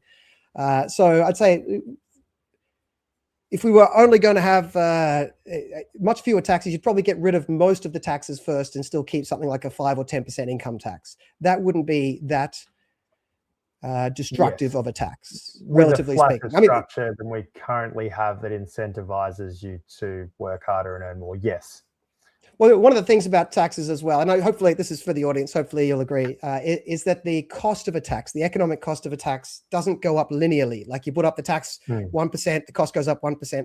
The more you put up the tax, the cost goes up exponentially, right? So every time you double a tax, you like triple or quadruple the cost of the economy. which means if you have some broad-based low taxes, I would like us to have no taxes, but just being honest as an economist, broad-based low taxes don't destroy the economy, right? I think, I prefer we don't have them, but they don't destroy the economy. But as those taxes go up, when they get high enough, they really do start to destroy the economy. So it's the same thing with tariffs. Like sure, have no tariffs, but a 5% tariff doesn't destroy the economy. 100% tariff does, right? It's the rate of these taxes as they go up can really mess things up. So a low income tax probably is one of the least inefficient, just measured in terms of deadweight loss. It consistently shows up as one of the least inefficient. I don't want to say most efficient because that sounds like I'm saying it's an efficient tax, but the least inefficient taxes out there. So that's first. Low income taxes aren't that bad economically speaking. Secondly, I don't know if you agree with this. I hope you do. I think the centralization of political power is one of the most destructive, negative things we have about our system. I want to see political power decentralized. For a number of reasons. It gives people just more control. Your vote matters more. We allow more diversity in the system, but crucially, we have competition in the system. You can move across states. States can learn from each other. Competitive federalism, decentralization. That's why the UN is a terrible organization. Decentralized to nations, nations decentralized to states, states decentralized to communities. And if you can, decentralize all the way down to the individual and we can be free. I'm a big believer in decentralization. Point, John. Yep, I argued that same point on that same podcast that, things like a national cabinet, they essentially cause states to collude and match each other's policy. And why would you want to move to Queensland for lower taxes if there's no difference? There's no competition at all. Yeah. Yeah, and so we saw when the death taxes were abolished in Queensland, the other states had to copy that. Very famous example. An example in reverse, when petrol excise was nationalised, when it went to Canberra, it started going up much quicker. Right. When you had petrol excises at the state level, that competition kept it down. We've got the same thing in the US. We actually study this, the behavioral response of people to the taxes. The state taxes create a greater behavioral response. And so state income taxes need to be lower in America than the federal income tax could be. Right. So if we decentralize the income tax from the federal to the state level, it would be a better income tax because the competitive pressure would put downward pressure on the income tax. And I also think it would stop this current system we have of welfare for inefficient states like South Australia and Tasmania, just living as welfare bludgers off the other states. So have the states have their own income taxes. So we say a small income tax, relatively not bad tax, decentralized to the states, a better approach. Would you agree a flat tax, generally speaking? Absolutely. There needs to be that'll restore the incentive to earn more money and work harder. Absolutely. Beyond a certain point. Right. And so there's only one other addition you could put into this to make this story complete. What about the idea that regulations are a particularly high burden on small business? Big business have a team of lawyers, a team of accountants. They can get around the regulations. Often they help to write the regulations. Small, medium businesses, they really struggle under these regulations. It's like regulations are like a regressive tax that has a much bigger impost on small business as a percentage of their turnover. So could we argue that that itself is a good reason to deregulate, but it's also a reason to worry about the health of our small, medium businesses, perhaps small businesses. If you work for a small business, you shouldn't have to pay income tax. That as an idea. Now, you don't have to love it, but is that, I think there's some legs in it. Do you find it totally obnoxious as an idea? Oh, no, anything that lowers taxes, I'm in favor of, John. That's my natural position, but I guess it does depend on the overall reform that you're proposing. Yeah. A low, flat income tax at a state level that doesn't apply to small business. That's literally what the payroll tax is. Except we have all of the other taxes as well on top. Yeah, right. Get rid of all the others. Get rid of all the worst ones. Well, in that case, that makes perfect sense. But when you're adding a payroll tax on top of all of the other taxes that already exist, well, get rid of the federal income tax, right? I mean, complex regulations and also complex tax system for small business as well, where we know you can offshore your money if you're a big enough business with decent enough lawyers and pay less tax. Small businesses don't have that luxury either. But in combination with all those things that you just stated, of course it makes sense. But currently, as a system stands, I think payroll tax is crazy. But I mean, aren't all the taxes crazy then in that? I mean, I guess totally. like which is the, is a 5% flat income tax that's decentralized and doesn't apply to small business, is that a worse tax than a 45% centralized progressive income tax that applies to all business? No. I mean, clearly income tax is worse than payroll tax, in my opinion. Indeed, if you go through nearly every tax, I think you'll find nearly every tax is worse than payroll tax, because it's a low, flat, decentralized tax that doesn't apply to small business. We've hit the jackpot. Are those other taxes a disincentive to business growth? Yes. But one thing that people have to see through here is the difference between who pays a tax and who feels the cost of a tax. The payroll tax, everyone goes, oh, the business pays it. Income tax, oh, you pay it as a worker. They're the exact same thing wrapped in different language to trick voters. They are. Yeah. They are the same thing, right? So you're right. The tax is still being paid at the end of the day. You're right. Yeah. And it's still being split between both the employer and the employee. It's just in one case, the employer hands it over. Look, with income tax, the employer still hands it over. They raise it on your behalf and hand it on. So yeah, and my proposal around that, if you really want people to revolt around the tax system, is you abolish PAYG withholding and you make people pay their tax at the end of the year in a lump sum. Then you would see a change in political persuasion instantly. And John, your party, the Libertarians, would be governing within about 5 minutes, I believe, if people truly had to hand over every week, every fortnight, or every year their taxes to the Australian Tax Office. Yes, well, our secret senator currently, Ralph Babet, who I am convinced is just a secret libertarian who's too polite and loyal to switch parties. I think he'd agree. We talked about that when Tom Switzer was on, didn't we, Gene? The problem with withholding tax, allowing people to hide from themselves. Yeah, we did actually. And you asked me which famous economist was involved in establishing withholding tax. Yeah. Do you know the answer to that, Michael? Tell me. Milton Friedman went to his grave saying it was the biggest mistake he ever made, was suggesting withholding tax. It did decrease transaction costs. Yeah. But and then, in this instance, we want the transaction costs. Businesses feel it, because when you lodge your BAS and you pay your quarterly tax in advance to the ATO as a business owner, you feel that pain. PAYG employees are completely detached from that, aren't they? They don't get that experience of having to pay that invoice via MyGov. Yeah, well, contractors are starting to feel it, like the more independent contractors out there. Yeah. But no, I agree with that. But anyway, that was my pitch for why, look, all tax should be abolished, but relatively speaking, I would abolish a lot more. Like I want to decentralize income tax to the states anyway, and then I want it to be low and flat. Yep. Cool. That sounds like I'm reinventing the wheel. All right, gents, should we go to the questions before before we make things too difficult on everyone? Yes. Here's a generic political philosophy question for you. Let's say, Michael, we've dragged you here against your will by kidnapping your family and telling them we won't let them out unless you come on our podcast. We'll make the most of having you here. What do you think? What's your answer to the fascism question? Why is fascism pinned to the far right when free markets underlie right-wing politics?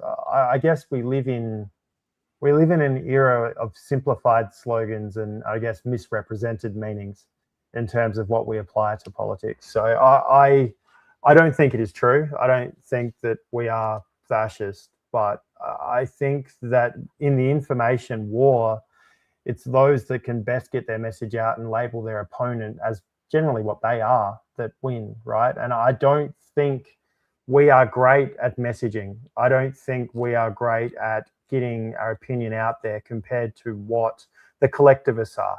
The collectivists are very efficient and they're very united on their cause. And we tend to get smacked with these types of labels when in reality, what even is far right, John? I don't believe in the left-right binary anyway. I believe in the Hayek model of more of the triangle. I believe there's a liberal, there's more of a conservative, which is probably closer to fascism, to be honest. And then there's the socialist. I guess the modern world would call them the progressive, but I don't even like that label progressive, because I believe progress can be for good as well in terms of like a classical liberal way. So I don't really agree with anything they've said there, because I think that words have been stolen and misrepresented. And we've allowed those words to continue to be presented as lies. So I think we have to fight back, and we have to restore true definitions to what they really are. And I make a purpose effort nowadays to not mention that left and right thing. Left and right is that what is it? I think the progressives like to distill everything into binaries except gender. It's like everything is, you're Israel, you're Gaza, you're left, you're right. But when it comes to gender, well, you could be anything you want to be. But I guess that's my 2 cents worth on that comment. Gene? Look, it's a good question. I tend to agree with Michael there that the whole left-right thing is just, I don't know if that's the right way to look at it. And we're having this debate. Well, there's this debate on the right side of politics as to what's the right way forward. Is it the free markets? I mean, that seemed to be what defined the right wing for, from Thatcher and Reagan through to, just the financial crisis at least. But now there's a big debate over whether that's right or whether we should go, the right should go more towards economic nationalism. So I think it's all up in the air, and I don't know if the left-right dichotomy is helpful anymore. Yeah, I'm going to push back a little on this. Firstly, I think it was a mistake by free marketeers to call what they were believing in right-wing economics, right? So I think that was a mistake, and it should never have been called that. But I do think left and right have a meaning. I just don't think the meaning is about economics, right? So that's where you get a lot of confusion here, because someone grows up and they think, oh, that person's left-wing on economics and they're socialist. I think the opposite of them. So I am right-wing. I'm right-wing on economics. And if you go and hang out in a right-wing circle, that's not what right-wing means, right? Right-wing people could be free market, but it's not what right-wing means, right? I'd say right-wing means this appreciation for order, tradition, continuity, right? Non-change. And left-wing is to overthrow that too, as they would see it, improve it, that tradition isn't good enough. And you can always get together with smart people in a room and find out a way to make it better. And sometimes you can. And I think a lot of times it's a utopian fantasy and they fuck it up. But it's this preference for tradition, a strong preference for continuity, order, and tradition versus a preference for constant change and improvement, as they would see it, progress. So I think that is a left-right distinction. That doesn't tell you whether you're free market or not, right? So I think it's a real distinction, but it has nothing to do with this economic question. The problem is, as I think, Michael, you said it well before, the left are quite good at framing the debate, probably because they have got to the top of what I call the cultural institutions. And the cultural institutions are the gatekeepers of information as we share them, such as media, the entertainment network, education, the academy, and now social networks. And when you get to the top of that, you get to frame the language that is used. And if you are a left-wing person, you see all people who disagree with you as non-left. And as a left-wing person, you disagree with the right, and you also disagree with free marketeers. So, of course, from their perspective, they would see free marketeers as right-wing. You're all just out there. You're all on that side. And it doesn't really matter from their perspective what the different reason is. They bundle you all together, and they've done that quite effectively. So I think that's why it gets bundled together. I do think it's a mistake. I think it's a mistake. I made the mistake as a young person. I was always saying, I'm economically right-wing. You don't understand what right-wing means, right? This is what I would previously say. Right-wing means you don't have the government involved. It means as small as government as possible. That happened to be what Thatcher and Reagan were saying, not particularly doing, but at least saying. But that's not the definition of right-wing. Young me was wrong. That's not the definition of right-wing. As it so happens, I am a person who would probably say I am free market and right-wing, but you don't have to be, right? That's it's not inextricably linked together. And of course, fascism itself came out of socialism, which the left always say that doesn't make it left-wing. And it doesn't necessarily make it left-wing because they did have an appreciation of order and tradition and continuity. But they were quite literally national socialists at the time, and they thought economic socialism was going to be the best way of maintaining the sort of the order and tradition of their people. So it shows how messy that whole conversation can be. It wasn't collectivism, though, John, was it? I mean, it was essentially an alliance between the state and the large corporates, wasn't it? If you look at what it ended up being in fascist Italy or Nazi Germany, so it's not exactly the same thing. No, but nothing's. I mean, Maoism and Stalinism wasn't exactly the same thing. Stalinism and Leninism wasn't exactly the same thing. Look, Mussolini went to his grave saying, "I never stopped being a socialist." When he split from the socialists, he said, "I don't split with them because I disagree on economics. I split with them because they don't have love of their country and I love my country." So yes, they then, when the rubber hit the road of politics, they ended up working out the best way to get state control wasn't to say, "We're taking away your factory. It's now us," and hire a bureaucrat. It's to say, "We're taking control of your factory. You can stay there and make some money, but you now have to listen to us and only use your factory in the way that we deem you're supposed to use your factory."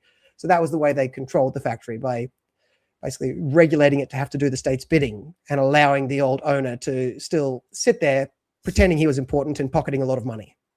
Yeah, they pocketed a lot of money. I think we have to look at the history of that. Yeah, I thought it was more of a lot of those industrialists in Germany and Italy were rather happy to go along with the regimes at the time. So, many big businesses are happy to be regulated, even in Australia. It's a common misunderstanding that business doesn't want to be regulated. Big business does, because they write the regulation. They write the regulation to say you have to do whatever they're already doing, and then other businesses find it harder to compete with them. So it's, but I'm not saying that the businesses wouldn't go along. They were paid to go along. But I think the fascist or National Socialist perspective, they were working out a lower transaction cost way of ensuring the state controlled the means of production. They wanted the state to control the means of production, and they worked out that the people currently running the business had some operational know-how, and as long as you paid them off and made them feel important, they would sit there and use their operational know-how and direct it towards doing whatever the state told them to do. So the state would have the control they want, but it would be a more efficient control than the Stalinist model. I do think of fascism is a more efficient version of socialism. It's more efficient version of, I shouldn't say socialism, perhaps, a more efficient version of state controlling the economy, which isn't a good thing, right? Because if they're fundamentally wrong but more efficient, they're going to be harder to beat. Yeah. So I'm not arguing for fascism there, lest I be misunderstood. Good. 10% cut down the budget, except for defense. Is that too harsh? Absolutely not. It's firstly, include defense. It's a good start. 10%. Gee, I mean, Milei, what did Milei do? He did 30. He froze it while there was 100% inflation. So effectively, for lots of departments, there was a 50% cut. There were some departments he quarantined. I think it was family payments, like payments to people with children, like the welfare payments to people who had children. He quarantined those and didn't cut them. But so he cut some departments by 50%, and the overall cut to government was 30%. So Tim, your suggestion is good for Monday. Now, what do we do on Tuesday? Yeah, but I mean, the way to look at it is you look at, what was just look at federal government spending. Before Whitlam, it would have been 17 or 18% of GDP, and now it's up around 26 or whatever. So, like, that's an increase of almost, it's a bit late in the night, but it's over a third, isn't it? I mean, you could, if you went back to what it was pre-Whitlam, you'd cut it by perhaps a third, roughly. And if you went back to what it was before the Second World War, I mean, you'd more than halve it easily.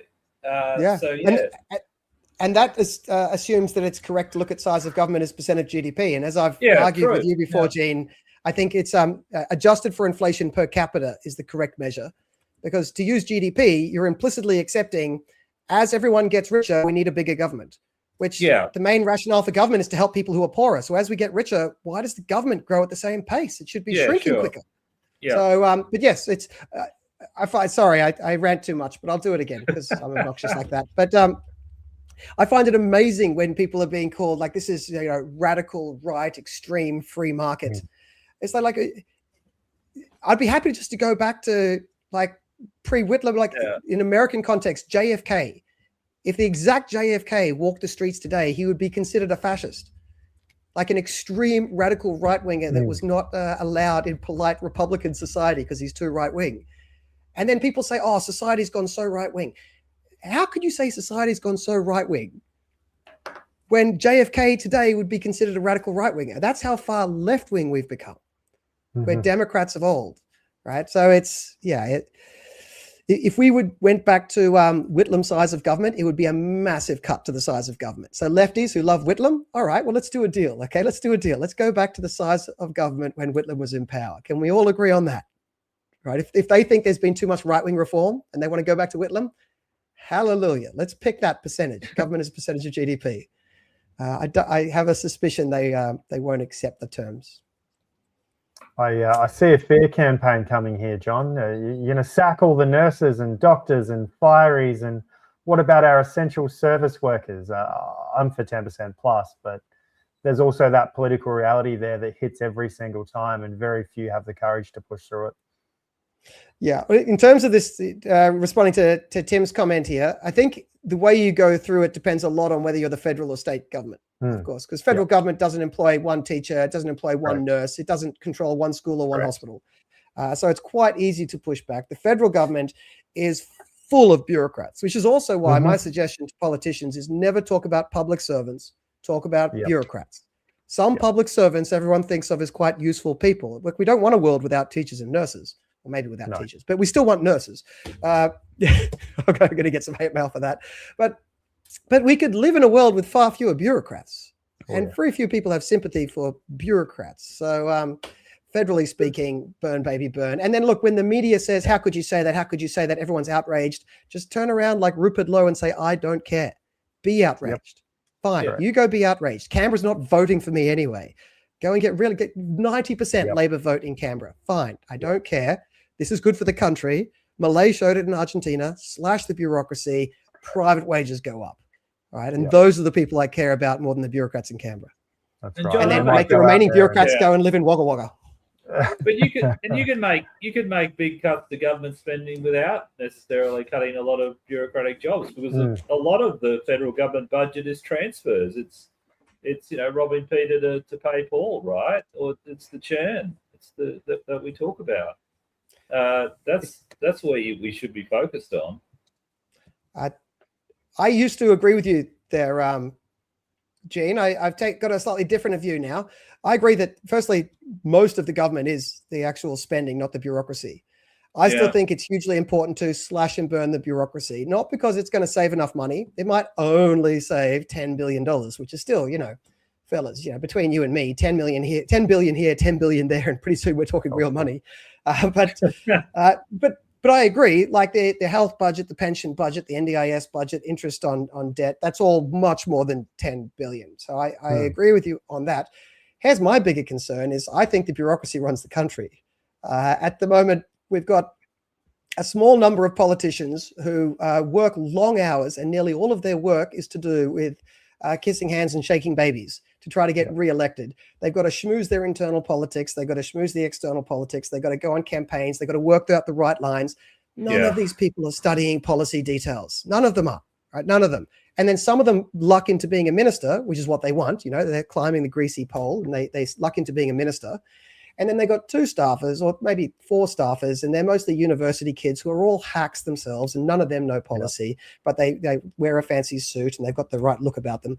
And then this politician and these 4 like 25-year-old staffers, no offense, Michael, walk into a department and they take on thousands of people with very good degrees, many of them PhDs in Oxford and Cambridge, and they've been there 20 years in a pack of hundreds of people, with very complicated reports that are very technically sort of detailed and technically accurate, probably absolute bullshit, but there's lots of maths in there that the politician doesn't understand. And who do you think wins that argument? Who writes that policy? The bureaucrats win that. And it's a lay down misere. It's a walkover. Bureaucrats write the policy in this country, and politicians nod and smile under the pretty face you put out to the camera. And then if something goes wrong, you sacrifice the politician, replace them with a new one, and the army of bureaucrats are still there to roll out their next policy. And I think that this is a cancer at the heart of Australian politics. And the only way you cut it out is to just massively rebalance that power. No, I'm loath to say that you want to give politicians more power. I want to give the government less power. But I think part of that is we need to rebalance the power between politicians and bureaucrats. And that involves massively slashing the bureaucracy to allow politicians some hope of pushing back. because we could vote for a new politician, but we can never vote for a new bureaucrat, right? And then hopefully a strong enough politician could show up and stand up to a bureaucracy if the bureaucracy wasn't as mammoth and unstoppable as it is today. So burn, baby, burn. Slash them down. It's not a cost saving for me. It's a rebalancing how our democracy works. What say you, Gene? I mean, you're talking about the yes minister view of government, that the bureaucrats, the Humphrey Applebees, are in control. I'm not sure that's the case anymore, particularly since we got rid of the permanent public servants in the 80s. I'm just not sure. I think the ministerial officers and the advisors have more power than you do, but that's just a personal opinion. Who do you think writes the laws? Do you think it's mostly the staffers, and then the thousands of departmental bureaucrats? It's definitely the bureaucrats, but I think the policy direction is set at a political level. But look, beyond that is this. I think we've talked about this before. There is, I mean, I hate to use the word elite because clearly we're probably part of any elite that you're talking about. But there is certainly something that's elite opinion that ends up driving policy, isn't there? Like if you think about what people at the Grattan Institute or the PC, now Danielle Wood's gone from Grattan to PC. It's all, they're almost, they're very symbiotic. There's certainly an elite opinion that is driving policy, and it's what people talk about at dinner parties in Canberra. I mean, I've been part of that scene. Maybe I'm starting to agree with you then. But it's not that the bureaucrats are necessarily, trying to, like, they're running everything. There's a culture. There's a sort of a broader context, and the think tanks are part of that. The political staffers, they get involved with the politicians. I just don't think it's as simple as the bureaucrats are running everything. Well, I totally agree. There's a cultural elite. This is why I probably dropped that reference like 10 times today, and I quickly bundled together the bureaucrat, academic, media, and sort of education. Sort of the information gatekeepers and the bureaucrats, they're basically the same bubble of people. They used to just be called a Mandarin back in the day, back in the old sort of Chinese system of government. We've borrowed that.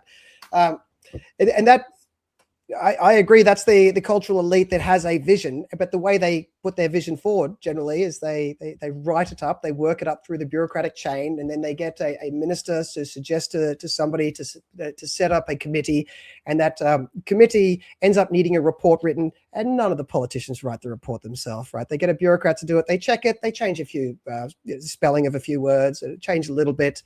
But if they change it too much, the bureaucrat will just come back and redo another report next time. Then the report's in the system, and then the report informs the next committee, which informs the next judgment, which informs the next. And they are there with thousands of people, and they stay there for decades. And meanwhile, find me that minister, and they have been spending 15 hours a day getting reelected. They don't know their topic, and they're out in 2 years. I don't think that's a fair fight. Anyway, I'm beating the dead horse. What do you think about that, Michael? You're in the belly of the beast. I believe you've hit a lot of the truth there, John. You're right. The bureaucracy churn is minimal. I'm one who strongly considers the potential of term limits for politicians, but you've just made me think whether maybe term limits for bureaucrats might be a better concept, to be brutally honest. Politicians, you're right. They're accountable to the people.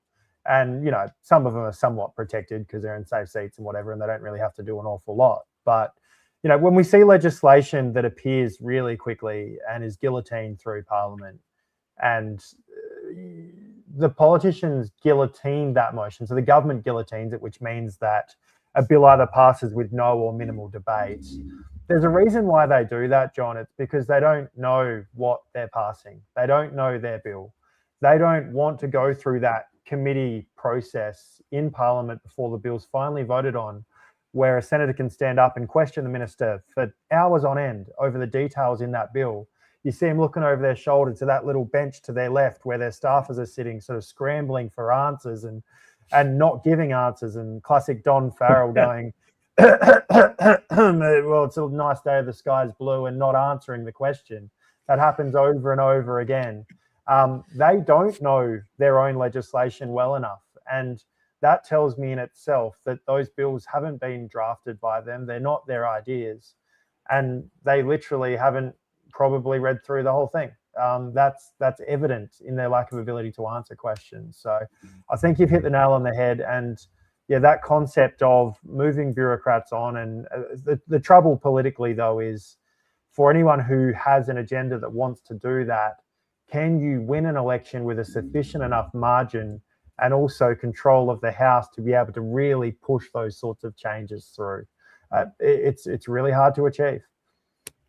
Well, control of the Senate is going to be the impossible thing. That's my black pill for everyone. No matter who wins the House next time, the left will control the Senate. And Correct. So we're on a two-election journey if you want to make any difference. So be prepared to keep the faith.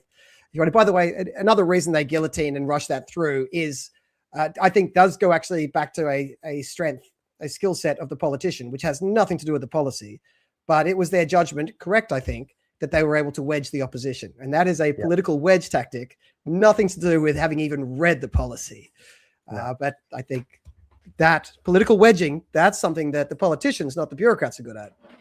Yeah, and public accountability is a thing. So time is not a politician's best friend. A couple of examples in the last few years, the Miss bill went to committee, the public got angry, and all of a sudden they were embarrassed. They had to remove it from the Senate because they didn't have the numbers. The social media ban ended up proceeding, didn't it? But there's been a few examples. I guess the other one would be the referendum for the voice to Parliament. That had time in the public eye, and because of that time and that process, people had to comprehend what was happening. It ended up being a no vote. It started as a very strong yes vote. So I guess time's not their friend. Guillotining is. You rush things through. You've got no egg on your face because no one knows what actually happened. Barely the politicians know what passed. We've got a request for you here, Michael. Hear me. I don't know if Rick here thinks that you are able to let Ralph do things. I suspect it'd be a hard man to control. But back on the podcast with Topher, Avi, and Rukshan. I don't let Ralph do anything, and he doesn't let me do anything. We're both our own men, but I will urge him to go on the podcast with Topher, Avi, and Rukshan. I'm looking forward to Babet and Avi having a good yak again. It's been a long time since I've fleshed out their issue. That one. Absolutely. Rukshan, would that end in tears? That'll be boring, but Avi, that'll be a good chat. Yeah. Oh, I think you could pay. That's pay-per-view. That's a MMA main event. Just a comment from the previous Jeffrey, who wrote about the fascism question, agreeing left and right thing being mislabeled and misunderstood, but all historical fascists came from the left. What? That's true of the early to mid 20th century versions. Who knows about modern fascists? But I don't know how many of them are LARPing. Another question in here. Comment maybe. AGW anthropogenic global warming hypothesis itself must be called out as fake. The whole net zero scam must be abandoned. Michael. Yes. Even if it wasn't fake, what is Australia's involvement in that money transfer going to do to change the weather? It won't work. Irrespective, you've just got to look at the numbers. You've got to look at the temperature, and you need to face reality and say, hey, you paying a carbon tax or offsetting your emissions or you buying an electric car will not change the weather. Let's face reality. What will reduce our quality of life? Paying for expensive electricity into the forever future. So yeah, he's right. Abandon entirely. Move on. Humans have an amazing way of adapting to changing conditions anyway. What if the temperature did rise 2 degrees, worst case? I think we'll be okay. We'll probably produce more food. The world might get a bit greener due to carbon in the atmosphere, and we will adapt. Humans have an amazing way of adapting to changes. And 2 degrees, I don't think it's the end of the world. I live in a place in the Adelaide Hills where we get frost in the morning, probably a good 5 or 6 weeks of the year. So I'd be happy to have a few less frost. That'd be amazing. I'm going to do the cardinal sin here of in podcasting where you're trying to bring the audience with you. I'm going to disagree with the question here. I basically agree with everything you said there, Michael. I think the net zero thing is basically a scam. I don't think AGW is fake. I do think there is anthropogenic global warming. I do think humans are contributing to the warming of the planet. I just don't think it matters that much. I think it's going to be a couple of degrees. It's manageable. We manage that sort of stuff all the time in life.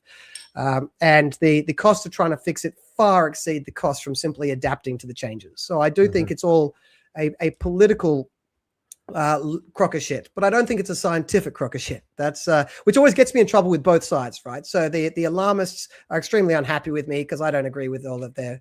I disagree with nearly all of, basically all of their policies. So they're not going to like me. And then you go to the other side, and they're disappointed because I am saying that, look, is my understanding, because I did a deep dive into this way back when. I'm an economist, not a scientist by trade, but I know how to read data, right? That's part of a good skill of an academic. For a while I was to know how to read the papers, right? The academic papers. And my reading of the evidence is that there is human contribution to global warming. But a close reading of the IPCC basically says there's not that big a problem. But then nearly everything in the media takes the extreme outer lying edge of the IPCC and says, this is what's going to happen. And then they extrapolate, and none of these people are scientists, and none of them are honestly interpreting the science. So, yeah, I think the politics is all bullshit, but we're contributing to a bit of warming, but who cares? And like you said there, Michael, even if it was a disaster, what's Australia doing about it? Like, if you honestly wanted Australia to try and make an influence, there's only one thing we could do, which ironically, it's good to have you here, Michael, for this one. It's what Clive suggested, I think, 2 or 3 elections ago. You would say, yes, we will sign up to a carbon tax or a trading system if and only if X percentage of the world does. And that has to include China and India. Yeah. So like the only solution is to get the whole world on board, which has to include China and India. So anything you do without them is irrelevant. Once you have them, that's all that matters. So the only thing we do that matters is anything we can do to influence them. So we tell them we will do nothing to disadvantage ourselves without you doing it. But if you do it, we'll do it. And that would probably have like 0.2% influence on China, as opposed to everything else we do, which has 0.0 influence on China. So that's, if they honestly meant it, that's the only thing that they would do. But I still just don't think any of their policy works. So Jeffrey, please don't hate me. But yeah, I've got to say what I actually think, because if I didn't say what I thought, what's the point of actually listening to us? You can just listen to yourself. It'd be easier that way. The best tax cut would be cheaper energy. Look, there's some in terms of the impact on the economics. Yeah, the energy flows into everything. Yeah. Right, and it flows more strongly into things that involve the greater conversion from old to new, which is like industry, right? So yeah, there's some truth to that, and everyone would get a benefit. The problem with the energy market, I think we've talked about this before, Gene, is it's like turning the Titanic. Yeah. We are currently paying the price for dumb policies from 10 years ago. Yeah. And if we get the policies right now, we won't see prices drop tomorrow. We might see policies drop in 5 to 10 years. And trying to get people to accept good policies now for the benefit of 10 years in the future, that requires people to have a low time value of money, or a low time value. We need a culture again where people plant trees where they will never live long enough to sit under its shade. I think that's an idiom from somewhere, but you plant it for the good of your children and grandchildren. So we need a bit more of that attitude. We need to fix the policy now for the future. Thoughts on this, gents? Cheaper energy? Yeah, we agree. Yep. Love it. Well, I mean, I think we should have tax cuts too. I mean, we should. Yes. Yeah. Pourquoi no las dos? I think that the government just rolled out like a $40 million Made in Australia marketing campaign. There's no point marketing products that we don't produce. If you want to produce more products in Australia, one of the largest inputs being the cost of electricity, that has to reduce for industry to return to Australia. If you have high energy costs, you have no chance of competing with other nations that can produce products cheaper due to their low cost of electricity. Well, what we'll do is we'll end up having some border tax, like carbon, what do they call it, border adjustment tax. So we'll put on a tariff and claim that it's in the interests of protecting it. Well, making sure that we're not disadvantaged because we're decarbonising while the rest of the world is. And I think that's what we'll end up doing. All right, a question here to throw us all under the bus. A policy suggestion on the fly. Kenrick Marsh. Simple solution to tax. How about every company, business, and person pays a flat rate of 2 or 3% on their turnover? I got to say the first thing that comes to mind for me is that a lot of businesses operate on a very small profit margin. And if your profit margin is less than 3%, you will be paying tax on a negative profit, which seems pretty harsh to me. I think it makes a lot of sense to tax profit instead of turnover. I know you'd make a hell of a lot more money taxing turnover, but if you had $1 million of costs and $1 million of revenue, you've made nothing, and now you're paying 2% on that $1 million. So that stings. That stings. So what this would do is it would incentive no businesses with low profit margins would stay in business, right? Only businesses that would stay operating would be ones that have high profit margins, which would that would bias the economy quite a lot just off the get-go. And then they would have to stack out their profit margins to be large enough to be able to make this tax small enough as a percentage of their profit to justify their investment, which that's going to put the price of a lot of things up. In my estimation. But look, I'm doing this on the fly. What do you think, boys? Yeah, I agree with you, John. I mean, Pauline Hanson suggested this type of thing when she first got into politics, I think, and it was, people pointed out, what you've just been pointing out too, and it's not going to be a feasible solution. It has all sorts of unintended consequences. So I agree with you on this one.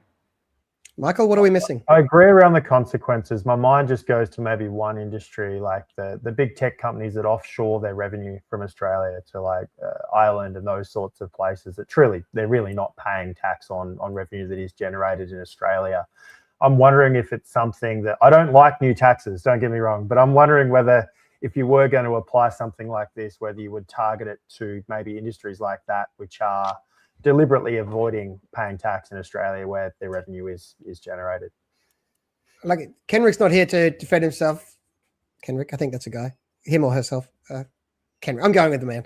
He's not here to defend himself, but I'm pretty sure he's suggesting this instead of other taxes. So I don't think he's suggesting extra taxes. Tell me if I'm wrong, Kenrick. We're happy to correct the record if you're writing quickly enough. Look, I agree that that's an issue to look out for, Michael. One suggestion there is change the tax system so that you can't write off IP payments. Because that's what they're paying for, intellectual property over there nearly all the time. Like, what else could you justify that bigger payment to Ireland for? So normally intellectual property. I'm skeptical that intellectual property should even exist, let alone that it's being done rightly. So not allowing them to write off IP as a cost, and instead allowing them immediate depreciation on all investment assets. So that's a company tax change that I think would be win-win. But Kenrick, if you think we've got something wrong here, feel free to write in quickly. You'll have to be quick though, because we're all about to fall asleep. But if you do write in quickly enough, we can go back and forth. Look at the other point I just make about this, because I hear sometimes there's also like this transaction tax, the idea of a 1 or 2% transaction tax. Oh yeah, that's what I was thinking. I was getting confused. That's what with both of these things. I think the thing to keep in mind is, if they are arguing that these taxes are going to raise the same amount of revenue, then they are admitting someone is still paying these taxes. And if you've identified some people who are paying less, you've got to point to the people who are paying more. And you can't say everyone's paying less if you're saying it's raising the same amount of revenue. Or if it's raising a lot less revenue, that's fine. Just say it's a massive tax cut, and then let's just have a massive tax cut. I'm a big believer in massive tax cuts. But there seems to be something of a dual track mind with some people who make this argument. They say this is going to raise all the revenue we need, so we can get all the revenue to fund all the hospitals and everything like that, but we can get rid of all other taxes, but everyone pays less tax. It's like, well, just someone has to be paying it for it if it's going to be paid, right? It's and the other thing is that these taxes are going to incentivize changes of behavior. So I think you'll find that with both a turnover and a transaction tax, they raise a lot less than you think they will, because people will change their behavior away from the thing you're taxing. So if you look at turnover and you see, oh, look, it's $1 trillion. If I tax it at 1%, I'll get 10 billion.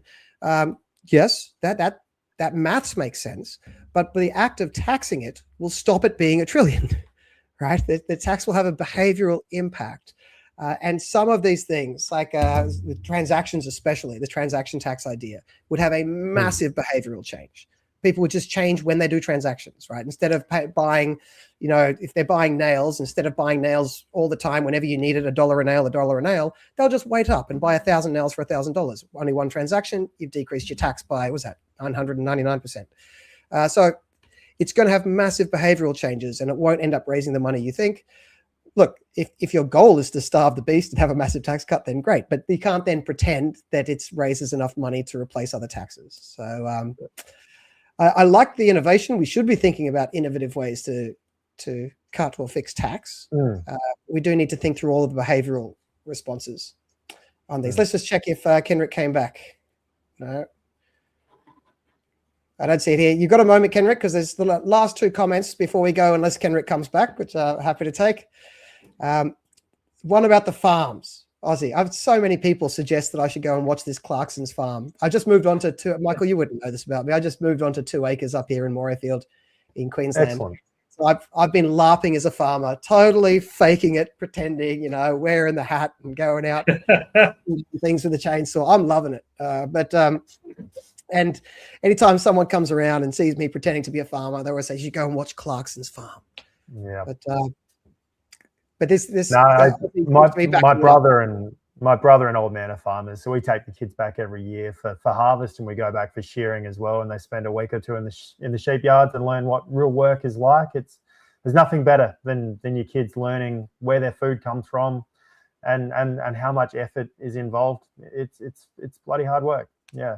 Well, we just slaughtered our first lamb, and two of the 3 kids came out with the saw later and helped to chop it into pieces. So we hadn't named it, so that's a good idea. You can't, or you won't slaughter it. Yeah. And wait, was that the last one? Oh, wait a second. Here's the last one. Another one from Aussie. View on scrapping fuel excise. That was for you, Michael. Fuel excise that goes into general revenue now, doesn't it? So it's no longer directly linked. It all does. There's no such thing as a hypothecated tax. That's all just a convenient fiction to sell to gullible voters. Scrap it. It has no purpose, and it's not being paid by electric vehicles either. So if you're going to replace it, I wouldn't want to replace it. I just want to scrap it. But if you want to apply it more equally to all road users, you'd apply some sort of road user charge depending on the weight of your vehicle and how much damage it does to the road. If you want to be fair and you want to truly fund road repairs, then you would quarantine those funds solely for the purpose of repairing roads and building highways. So that would be more of a user charge type system. Fuel excise is a scam, and they charge GST on top of the excise. So it's one of those examples in our system where there's a double tax. I'm a bit of a nerd. I'm no economist, but I did the numbers on my receipt the other day and I posted it to X, and I worked out that the cost of my tank of fuel was about 37% taxes when you took the GST off and then the fuel excise. Jim's taken a third of my money when I fill up my fuel tank. So I'm not too happy about that. Gene, thoughts? Look, I mean, as part of a broader tax reform proposal, sure, I'd probably cut income tax before fuel excise. I mean, let's think about it. I mean, demand for fuel is probably reasonably inelastic, would you say, John? Yes. So, yeah, it's probably, in terms of the impact on the economy, I'd probably cut income tax before cutting fuel excise. But look, we should be doing both. We should be aiming to reduce spending and getting all these taxes down. I agree with that instinct. I think the income tax at this level is a worse tax than the fuel excise. Maybe if the income tax was 10%, I wouldn't say that, but it's not 10%.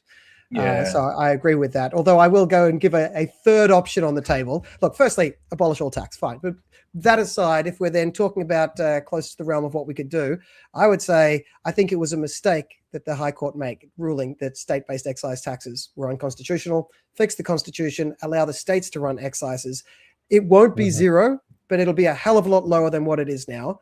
And I think it's if you're going to have a tax, some small amount of excise along with some small amount of income tax, and both decentralized to a state level where the competition keeps them low, that would be a sort of small government that would have a hope of staying small, as opposed to the current system we have where it's just never-ending growth. And it's that change, it's the never-ending growth thing that really worries me. So decentralize. Just for clarity, it's the Constitution that the provision of the Constitution was a mistake rather than the High Court decision. The High Court decision just read the Constitution literally, didn't it? I think my reading of the intention of the Constitution was it was intended to stop states from charging tariffs on each other. And it's been interpreted to say that nothing like a consumption tax can ever exist at a state level. I don't think that was the intention of the framers. So I think it's a High Court mistake in their interpretation of the Constitution. But either way, they're not going to change their mind now. So we're going to have to have a constitutional amendment to slap them into shape. We've got to get Ann Toomey on to talk about this. Because I think this, it's a good question. Oh, well, anyway, it's a bit irrelevant to our discussion tonight. But I'll have to look into that a bit more. Anyway, Michael, thank you for coming on. Gene, thank you. You're looking tired. Thank you for sitting through, I think, our longest ever episode. So we've made it 2 hours 15. This is Death and Taxes, the podcast from the Australian Taxpayers Alliance, www.taxpayers.org.au. We do this every Thursday at 8:30 Sydney time, 7:30 Queensland time. I think that's 8 p.m. Michael's time, if you're one of those Adelaide people. Or I guess the rest of South Australia. Isn't there at least 4 people that live outside of Adelaide? There is. But our Premier doesn't really care if you live north of Jepps Cross, which is sort of the northern suburbs. It's like nothing else matters to them. And we do this every Thursday. Please come and join us then. You can find this simulcast on YouTube, X, and Facebook. And we also put it up later on Rumble and Substack.